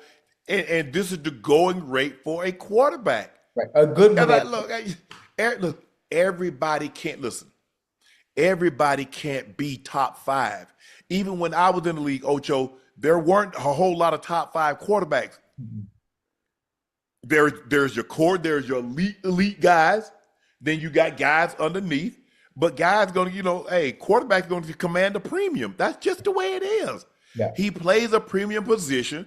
It's just like, Ocho, you want to go live in San Diego, you're going to play premium. You want to go live in the Bay, you're going to play premium. You live in Bel Air, you live in Beverly Hills, you live in Brentwood, you live in Harmony Hills, you live in Malibu. You are going to pay a premium for those locations. Right. Well, he plays quarterback. He doesn't have to be Mahomes in order to get Mahomes-esque money.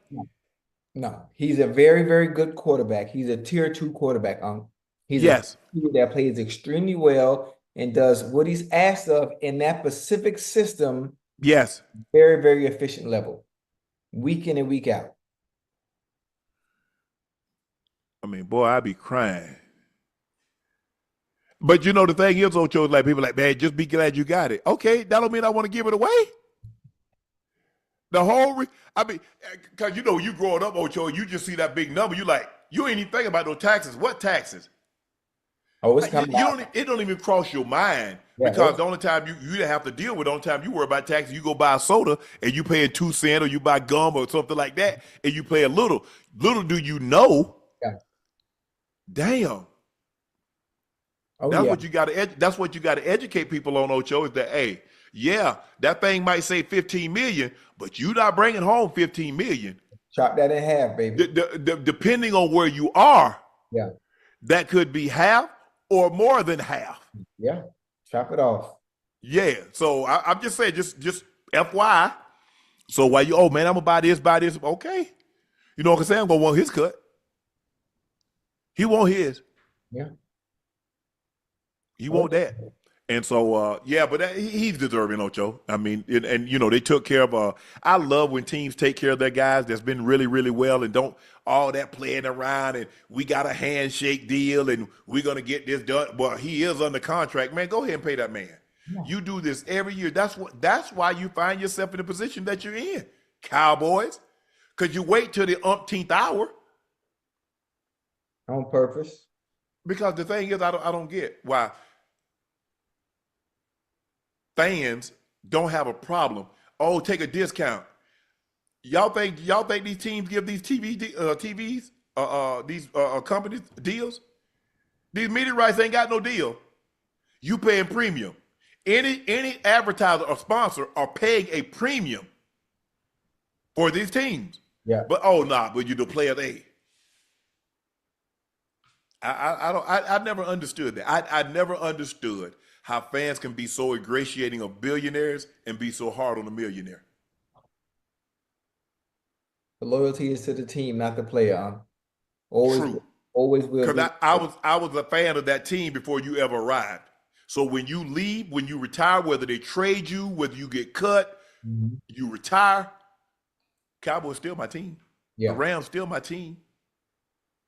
The Ravens or the Bengals or the whomever, the Broncos, that's still my team, whether you're there or not. So naturally, the loyalty lies to the team. But I wish they understood. But hey, it is what it. We ain't changing nobody's mind now, Ocho. They've been a fan for an extremely long period of time. A lot of times you grew up. That's who your grandfather, your father, your mom, or whomever family members, that's who they rooted for. You grew up rooting for that. And even though you don't live in the same city where that team played in, you go spread your wings. And that's why when you see the Steelers hit the road, that's why they have a lot more people in the home team. When you see the Cowboys or the Packers or the Broncos, that is why. The Eagles, because they travel they grew up, watched, that was my team. And when I became an adult, that's still my team. And guess what? I tell my kids, and then my kids grow up, that's their team. Right. Sometimes they branch out like, I will get my own team. I want to think for myself. I want to do my own thing. But for the most part, Ocho, that's the way it worked. Right. Now you got new teams that just popped up, but everybody. I mean, the last team was 2002 when the Texans came in, because 95 it was the Panthers and the Jags. And then the Houston Texans, became a franchise because after the Oilers left and went to Memphis and first, and then they came on down to Nashville.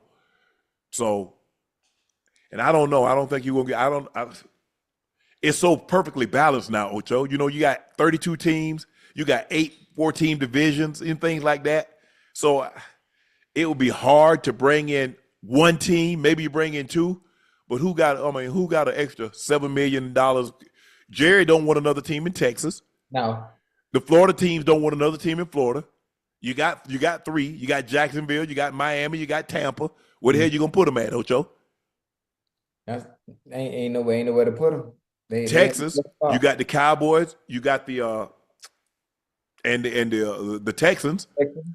They don't want another team in Texas. So where can you put it? Where can you put them? These college towns don't want you to bring no damn teams up there. So look like we stuck for a while unless somebody move.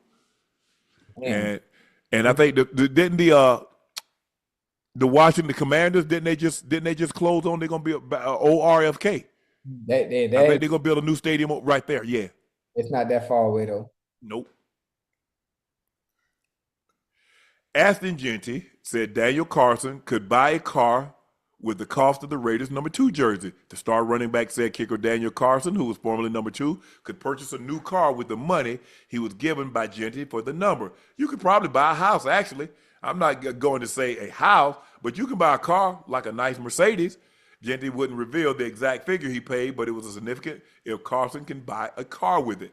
I won the majority of my career. It's a day of greatness was born, and the day I was born, December 2nd. It's a family number. All my family members who played sports wore the number 2.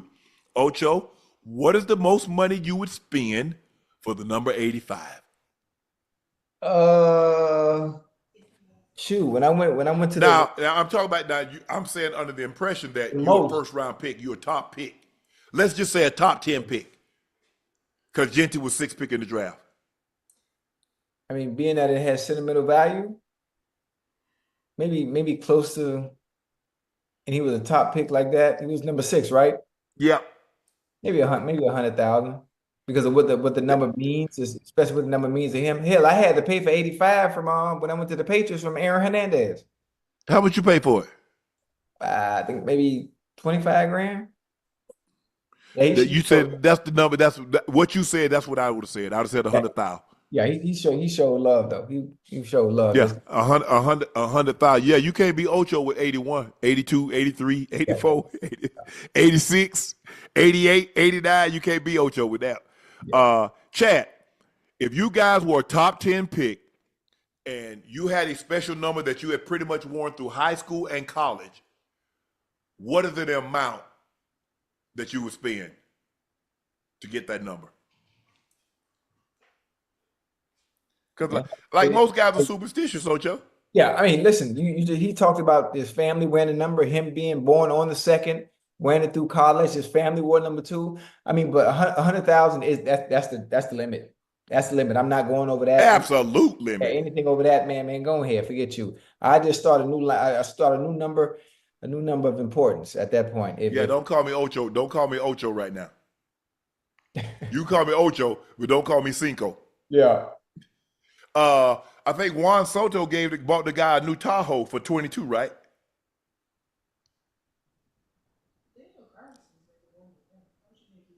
He probably making $3 million.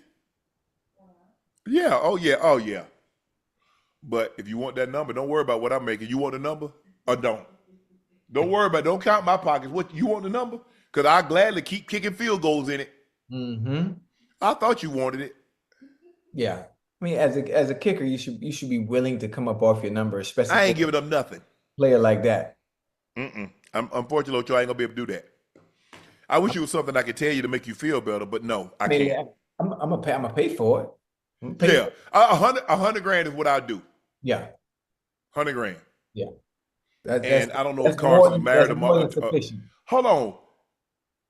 Shohei Ohtani bought old boy wife a car, bought a Porsche. Yeah. That's what. Yeah, that I know. Juan Soto bought the guy that gave him 22. He bought him a Tahoe, but Shohei bought the player that he got. I don't even know what Shohei number is, but I know he ended up buying the guy's wife a Porsche. Yeah, I mean, the kind of money they making, that's different. Well, you think about it, he getting $70 million in salary, and he's probably doing another 10, 15, 20, 30 million in endorsement, especially in Japan. The Asian market, he's King Kong.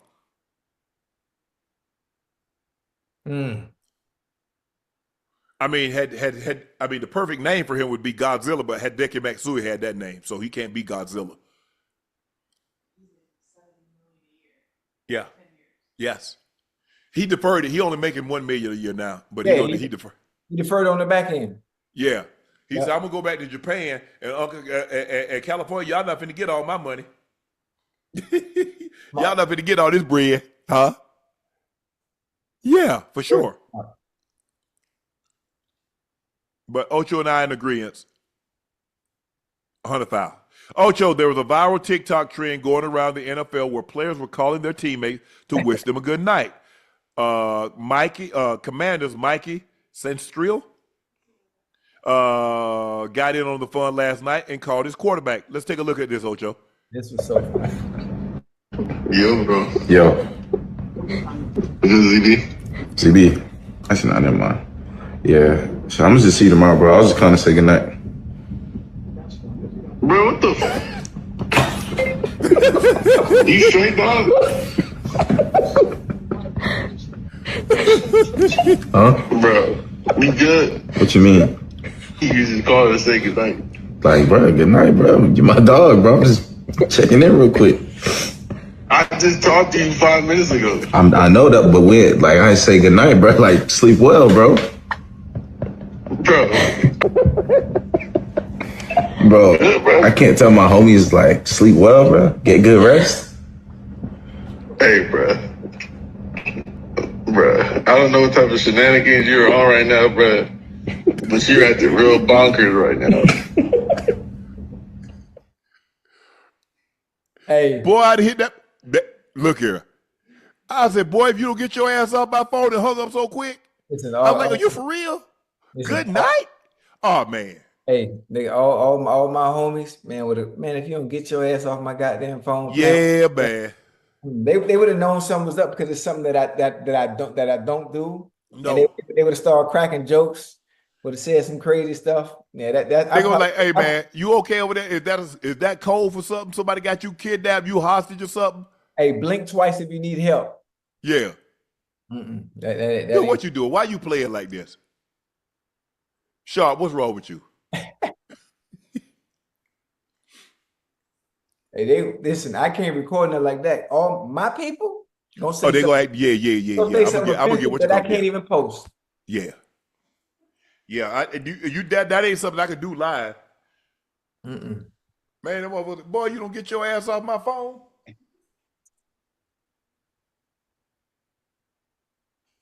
Oh man. Yeah, yeah. Ocho college CFP college football playoff executive unanimously adopted a move to straight seeding for this year's playoffs and a call today. Teams will be seeded directly 1 through 12, eliminating the concept designated for top 4 seeds from conference champs. Ocho, you like this? Say that one more time. Bring that back. So to in me. other words, what they did last year, they took the conference champions and they ranked those teams. So they've got 1, 2, 3, 4 rankings. Now there's no more. It doesn't matter. Right. You get ranked 1 through 12, whether you're a conference champ or not. The top 4 teams will get a bye, still get a bye. Right. But it's not like Ohio State got a bye because they won, they won the Big Ten. Right. Whomever else, I forget who. Boise State, I think, got a bye. Who else got a bye? I can't think off the top of my head. Maybe Texas. No, was Georgia? Maybe it was Georgia that got a bye. I'm not sure though, but I'm saying. But moving forward, there'll be no more. If you're a conference champion, now that solidifies you to get one of the top 4 seeds. No, it's all 12 teams make the playoff. Right. And just because you're a conference champ, that doesn't mean you're going to get the bye. Yeah, I don't like that. Obviously, winning conference champ should come with some type of benefit. Yeah, I mean, obviously, especially being able to have a bye, having the bye and achieving, winning a conference championship should come with something. And just having the seeding 1 to 12 and just having to get. Hey, listen, some people might like it, some people would not. I would love to know how the players feel about it, and I would love to know how the coaches feel about it, about this new format. Obviously, there's always money behind everything that they do. For sure. And I'm sure the way this format works is so it's a bigger slice of the pie for everybody. Mm-hmm. I think the thing is, Ocho, look, everybody get a bye anyway. It's not like when they make the play, you play the next week. Ocho, the kid's 17, 18, 19. Yeah. Then you make it feel like them jokers 32, 33. Yeah. Man, do you remember when you was that age, what you could do? Run all day. Play a football game Friday night and be ready to play another one Saturday night. Saturday. Yeah. Shit, hell, and play Sunday too. Shit. Yeah.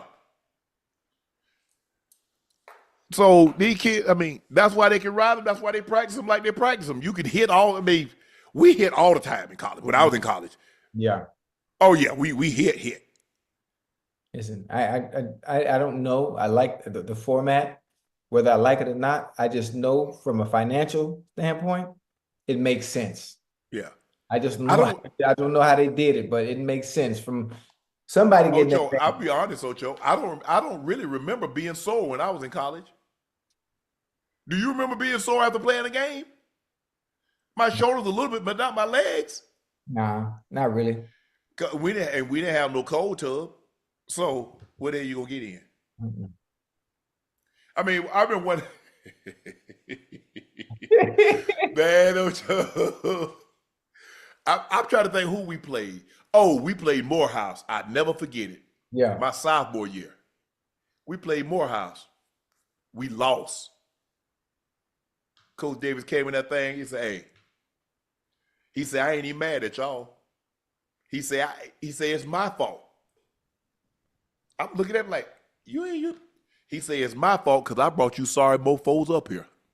He said, "Since your uniform ain't dirty right now and ain't nobody play," he said, "I got a good mind. I said I should make all you sorry ends." We had one white boy on the team. Right. He said, "I ain't talking about you, Holmes." He said, "I should make all you sorry ends." sorry ends walk except Sharpe and Squirrel. Squirrel was the other receiver on the other side. He said, everybody else should make y'all walk back to Savannah. We in Atlanta. He said, but since y'all ain't hit nobody today, put that ish on tomorrow, and I'll see y'all at the field at 1 o'clock. Y'all had practice the next day? Practice in our game uniform.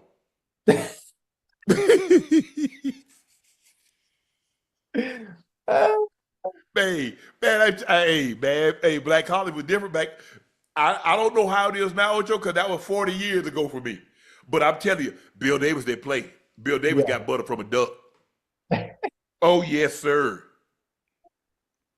Yes, sir. Bill Davis said, I got to trim the fat. I got to trim the fat. Yeah, that's fine. That was his favorite. We either gonna have one of them hard-ass practices, Ocho, one of them 3-hour practices. Yeah. That was his thing. He called us up. Goddamn, Holmes, I got to trim the fat today. Uh-oh, Lord. You got to trim the fat? I got to trim. Hey, I don't want number lean meat. I don't want number lean meat. Oh, he get it out you too. We start with them gases, Ocho. We start with gases over, back, over. Woo. I mean, we go all the way to 7. So you go over, that's 1. Over, back, that's 2. Over, all the way to 7. Woo. And then you do calisthenics. And then you stretch.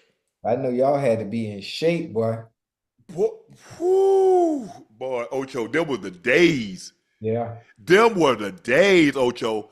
And you talk about that. Hey, anybody from that area, Savannah, know how hot it gets. They know how hot it get in the end of July and August. Yeah. I was like, man, I used to ask my brother, I'd call my brother and tell him, man, what we did. I said, man, it's like that in the NFL. He's like, nah. Because, Ocho, you know, I know how much we ran in high school. Right. So, obviously, natural, I think I'm going to run at least that, even more in college. Yeah. So, I'm thinking the next level, I'm going to run just like that. Absolutely not. But Dan Reeves learned from Coach Landry. Ocho, you jumped offside, you had to run 400 meters. Jumping off sides? Offside. Any mistake that you make, jumping off sides, 400 meters. Man, Ocho, you remember I told you, your boy gone. You know what I'm saying, Ocho? Man, one day I had to run. Ocho, I ain't gonna lie, Ocho. One time I had to run a mile. Oh, man. Man, I stayed outside. I like, damn. I like, man, I had me think, Ocho, I got so tired, Ocho. You know, you get tired, you know. I'm like, are they changing the snap count on me? Yeah. You get tired. They telling me one thing and it's on something else. Because I could have swore I heard one. Right. But boy, them was the days, Ocho. Man, I'm telling you, man. Me and my homeboy Bucket was talking about that, man. Bill didn't play, man. Yeah. Bill did not play that. Ooh. Like, damn, you know, they got a team too. I'm sure they practiced and met and did all those things. But teams we were supposed to beat and we didn't beat. Yeah. Boy, that next week practice gonna be something, Ocho. And that was back in the day, Ocho. That was back in the day. We had Oklahoma. We had Bull in the Ring. Hey, I remember that. I remember Oklahoma drills. Bull in the Ring. Fun. Hey, you know O'Shea. You know Ocho had them sleeves all tied up, Ocho. They want to see O'Shea. Yeah, I remember I did Bull in the Ring, Oklahoma drill. I'm talking about this as a little kid. I ain't do it at. Man, we did that in college. Oh yeah, I ain't do that in college. Oh, but see, it was fun when you was a kid because you pride yourself on being the toughest. Hey, Ocho, you get that baby turn around. He done gave somebody a number. You don't know who it is, and you get the feet going. Yeah. Hey, them was the days, boy. I mean, in the NFL, we did it. It was more so a receiver blocking drill, but it was still concept. It's still Oklahoma drill, but it wasn't laying down and just thudding up. Because a lot of times, Ocho, sometimes when we had force, you push the corner and then you go crack the safety. Yeah. Drop that thump on him, Ocho. Yeah, I remember them days. All right, Ocho, this is right up your alley right here. Low-cost airlines to launch standing-only seats in 2026. From 2026, a handful of Europe's low-cost airlines plan to swap out some economy seats for Skyriders 2.0, half-standing, saddle-style perch that promise rock-bottom ticket prices. Try free by shaving off bulk and tightening up the space between rows. Airlines say they can cram up to 20% more passengers on a flight. Ocho, you gonna fly this, Ocho? Notice they said Europe. They ain't say nothing about down here in the States. So we good. We good. Ocho, Ocho, you do realize a lot of the game shows that you see on TV, they start in Europe.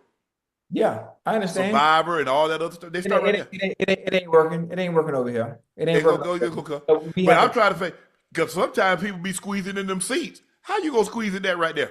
Nobody is. That's why it's not gonna be able to work down here. Because some of us are a little healthy. Some of us are a little healthy over here in the States. And no, we good. We good. And guess what, Ocho? Huh? You can't buy 2 seats. Yeah, you listen. I know some of the game shows start in Europe, but there's certain things that we're gonna keep over here. Chad, y'all open to that? Nah, I'm good, bro. You know what that reminds me of? That reminds me of an amusement park ride. How you have an amusement park ride, you sitting and your legs dangling and stuff, Ocho? Nah, I'm good, bro. Hey, what's the one that goes in a circle? It goes in a circle. They got the swings. They got a bunch of them. They got like the Batman. They got Superman. You standing up. Yeah. It goes so fast, and then it raises up. And the bottom drops out. Yeah. Yeah. I'm good. I'm good. Man, you don't ride the roller coaster? I ride the roller coaster. I'm just saying I'm good as far as being on a flight and being. Yeah. I haven't ridden the roller coaster in so long. I'd make me throw up. Yeah. Mm-mm. I ain't ridden a roller coaster since the kids were kids. Yeah. I'm trying to think. Probably 20 years. Nah, maybe longer than that. I'm consistently on roller coasters. Dade County Youth Fair comes around during March and April. But I take the kids to the youth fair. I'm still riding roller coasters. Wow. Ocho, if your parents made $80,000 in the 90s, you'd have to make $246,382 in 2024 to have that same life. Let that sink in. If your parents made $80,000, you would need to make damn near $250,000 to live the same type of lifestyle. Hey, my grandma ain't make $80,000 her whole life. Yeah, let alone in 1 year. And she was looking to make I think my grandma might have made. Hold on, my grandma, the most she probably ever made in a year is $5,000. Yeah, 197 every 2 weeks. If she didn't do overtime, right? Yeah, my grandma make maybe 5,000 pushed it if she did overtime or she went in, or they called her in on a day off. Right. But times are different now. The price of everything is going up, so the price of living, obviously. And what I don't like is well, damn, they need to get the wages need to go up to meet that. Why was I just getting ready to say minimum wage needs to go up to be able to meet the needs of everything is going up, but minimum wage. Minimum wage when I was a kid, Ocho, was $3.35 an hour. Right. I think it's what, $7.25 an hour now. What is it now? $7.25, $7.50. It's not enough. That's what it is. Who you telling? It's not enough. Those in the service industry should be paid more. Teachers, professors should be paid $7.25 an hour. So prices have gone up exponentially. Crazy. But wages have not met that. But it doesn't match so they can live comfortably. Man. And they need to start service industry and teachers. Oh, yeah. Yeah. Those two. Nah, teachers ain't gonna be enough. Hell no. Because a lot of times people just send their kids to work. That's daycare. That's free daycare. Hey, but what teachers have to deal with, especially today. Yeah. If your kid bad at home, what you think he is? If your kid bad with you. What you think they are at home, at school? Yes. If they talk back to the teacher, they talking back at home. Yeah, absolutely. Not me though. I just wouldn't talk. I talked in school because see, my grandma was like, "Boy, stop all that talking. Talk when you get to school." When I got to school, the teacher say, Shannon, be quiet. Talk when you get home. I said, Granny told me to talk when I got to school. You ass out on this one. I'm talking. Give me an F for conduct. But I am not about to get beat when I go home because I'm talking excessively. No. My desk stayed in the hall, Ocho. Yeah. Oh, they put you in the hall when you talk too much? Yeah, I did most of my homework. In the hallway. I stick my head. Shannon, can I come back in? No. I wasn't bad, Ocho. Talk. Yeah, come on now. I wasn't even in class. I was skipping class. I was all in people PE class. I'm all in lunch when I ain't supposed to be in lunch. Those were the days, Ocho. Those were the days. Boy. Good I ain't trying to go back to them. No. I ain't trying to go back to them. But damn, 80,000. So hell, I was in the 90s, Ocho. I wasn't making 80. I was a professional athlete making 63.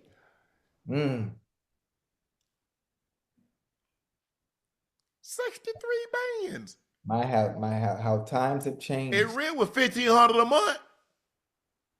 Hey, Smith, listen. You talk about rent being $1,500 a month. Well, you know, you move to Houston or Atlanta, shit, rent still just about that. Ocho. I know. I just want to throw that out there. I got a friend of mine got a nice condo, nice high rise. You know, 2 bedroom. He paid $2,500 in case you want to move out there. Thank y'all very much.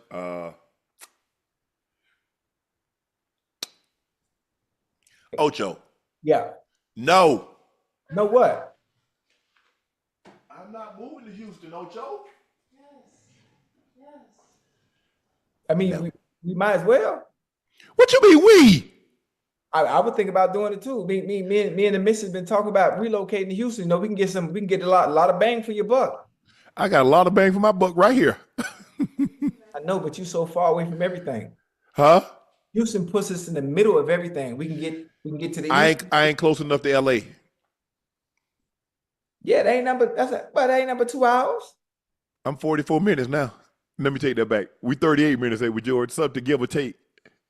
Yeah, that ain't George. Well, we 38 minutes from Cali? No, flying. Yeah, 38. Well, listen, I wish I might drive the. Hey, hey, you heard me. Just sit on it. Think about it for a little bit. Think about it. Listen, hey, you heard me. I can get 20,000 square foot, 20,000 square feet. You know, about 6, 7, 8 acres. You know, for a little bit of nothing. I don't want that. I don't want no 20,000. I got plenty of house. This is more than enough house for me. Right. Ocho. No, the chat don't think I should move to Houston. Yeah, I just got this custom fence put in. They finally after 8 months. Right. Oh no. Oh, Joe, man, the guy came in putting the fence in today.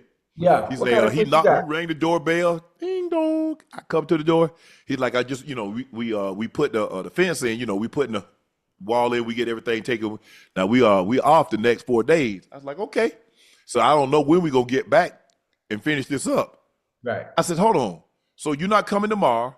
You're off Saturday, Sunday, Monday, and you don't know when you coming back? You mean to tell me you can't come back like Tuesday and finish it up? Right. Well, we got so many other jobs. I said, well, what the hell is this? Is this not a job?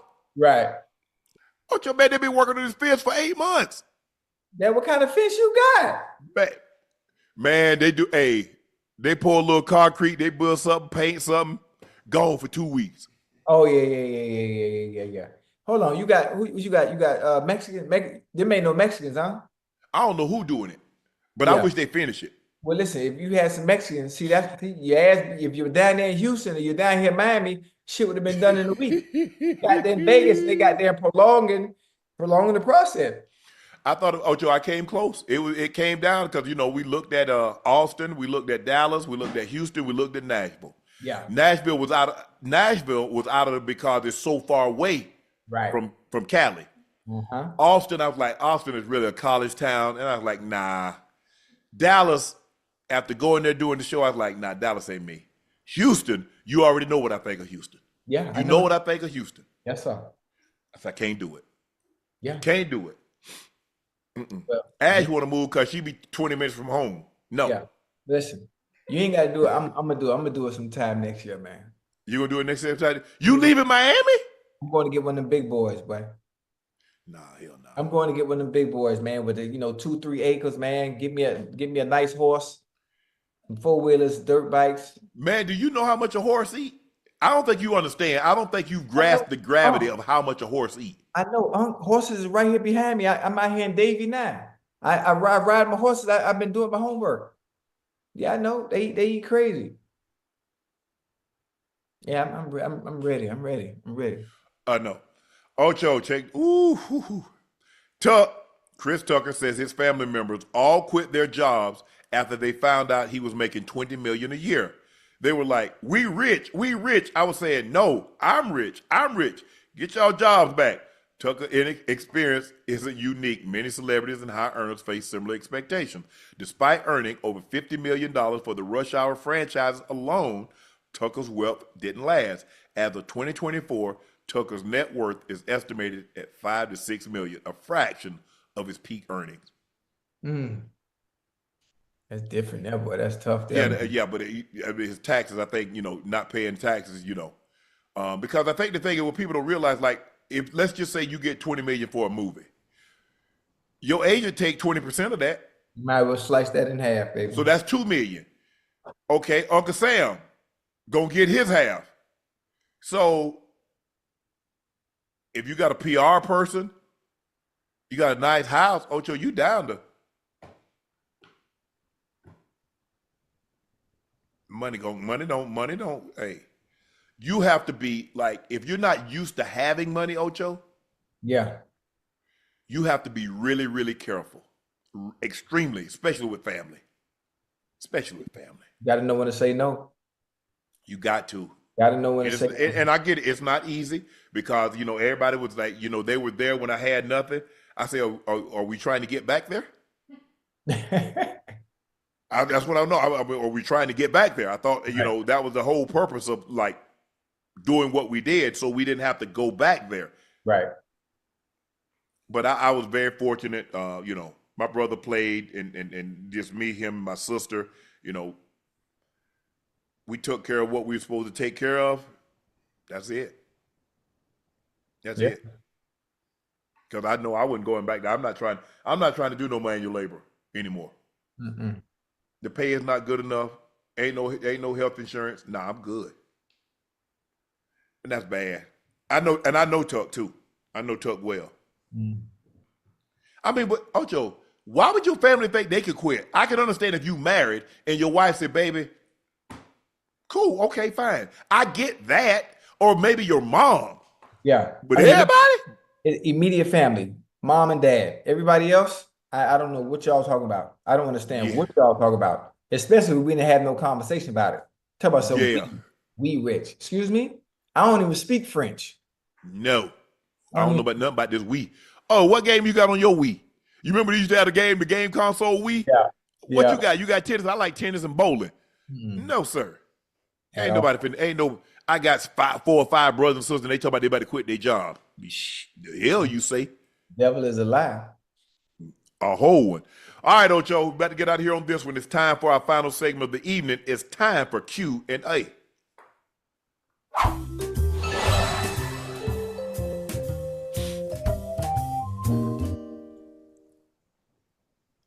Leon Banks said, Ocho hair's so shiny, I want to palm it.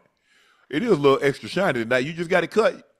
Nah, I ain't get it cut. I just got out the shower, put a little moisturizer on there real quick. That's why I'm looking a little good tonight. That's it. A little good? Okay. Yeah. Dab Smith said Wolves got good looks, especially from the corner 3, but we're missing. And the turnovers are too much. OKC was 9 of 33 from the 3 and still won by 15. This series is over. Yeah, I don't see Minnesota winning. I really don't see them winning more than a game. But hey, that's why they play. We'll see what happens when they get home and get a crowd get behind them, and maybe they can turn the tide. King Govan, I've been hating on OKC all season, but them boys are here and they're hungry. I also think New York match up better against OKC, but they might not get past the Pacers. True. Yeah, I thought that them being so young that it could pose a problem for them for the Thunder, but they look good. They look good. I mean, they went through Memphis. Obviously, Ja goes down. They did what they're supposed to do, 4-0. They got the Nuggets. That was a tough series. They go through set. They got through in 7. But, man, they look like Minnesota looked like they're just overmatched. Oreo Hoodlum said, you don't put bumper stickers on a Bentley. Tattoos. Yeah, you don't put no bumper stickers on no Rolls Royce, no Bentley. Yeah. And that's cute, but they on him. Ty Kimmon says, what NFL franchise has the greatest all-time wide receiver room? Past, present, combined. I say Vikings. Vikings, they had Sammy White, they had Ahmad Rashad, Chris Carter, Randy Moss, Justin Jetta. Jefferson.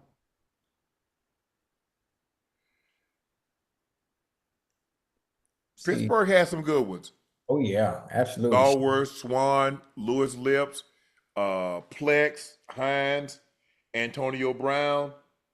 Yeah. The Bengals did too. Bengals, yeah, for sure. Isaac Curtis, yeah. Carl Pickens, Slim Pickens, you had downtown Freddie Brown. Eddie Brown, Ocho, Chase, Higgins. Shit, Darnay Scott, Yeah. P-Dub. And they had some good ones, boy. Cowboys had Bullet Bob Hayes. They had Drew Pearson, Tony Hill, Michael Mike, Irvin, Dez, CD. Then they got picked. That's a very good question. Very good. Yeah, that's a good one. Dr. Frankie L. Bellamy said, hey, fam, Unc, I enjoyed your interview with 2 Chainz on Club Shay Shay. I must ask, did you catch a little contact buzz and get the munchies? Yeah. Hey, he said, man, you mind if I smoke? I said, bro, this your ish. This your car. This your studio. Hey, you do what you want to do. I'm good. Nah, but that food was good. Them turkey ribs, Jordan. Man. I said, man, I'm full. Jordan said, man, hey, you got the boy the ribs over there? Hey, them lamb chops was good. Them mashed potatoes was swinging. Man, you know you got to go. I mean, when you go to a person, the wings, Yeah. and fries at Candyland, went to his vegan spot, had a vegan pizza, salad. Mm-hmm. Oh, food was swinging. When I go, as a matter of fact, when I go back down to Atlanta, I'm gonna go to Esco. I gotta try that. It's nice. It's nice. I gotta try Nice. Chainz, I appreciate that, man. I appreciate the hospitality, man. It was great. Alan Fletcher said, start, bench, cut. Alabama wide receiver edition. Jerry Jeudy, Devontae Smith, Jalen Waddle. Well, Devontae is starting. I'm going to go Devontae. I'm going to bench Jeudy. I'll cut Waddle. I'm gonna do it the opposite way. Simply because Judy's from Miami. That's my home team. You ain't finna start him over Devontae Smith. Why? Because he won a Super Bowl? I just told you. I just explained why. I don't care nothing about. Listen to me. I don't care. He caught the game-winning touchdown, Ocho, as a true freshman. I'm starting Jerry Jeudy because he's from Miami. I don't care about no Super Bowl. I don't care about nothing. I don't care if he went to Beach High School, the High Tides. My home team is starting. Jerry Jeudy starting. I'm putting Devontae Smith on the bench and I'm cutting Waddle. I don't care nothing about none of that. That's it. Man had 1,800-yard receiving, won the Heisman Trophy. That's cute. Won the Biletnikoff Award. That's cute. Jeudy won the Biletnikoff Award too. Hey, it's a hypothetical. So therefore, this is what I'm going with. Ain't nothing wrong with that. That concludes this episode of Nightcap. I want to thank you guys for joining us again. The OKC Thunder take a 2-0 lead, 118-103 over the Minnesota Timberwolves. Please make sure you hit that subscribe button. Please make sure you hit the like button and go subscribe to the Nightcap podcast feed. I want to thank my partner and my co-host, Liberty City's own Bingo Ring of Fame honoree. Glad to see him make it back home. That's Chad Ochocinco Johnson. And our very special guest, center for the Indiana Pacers, Georgetown University alum, a two-time All-Star, All-Defensive player, Roy Hibbert.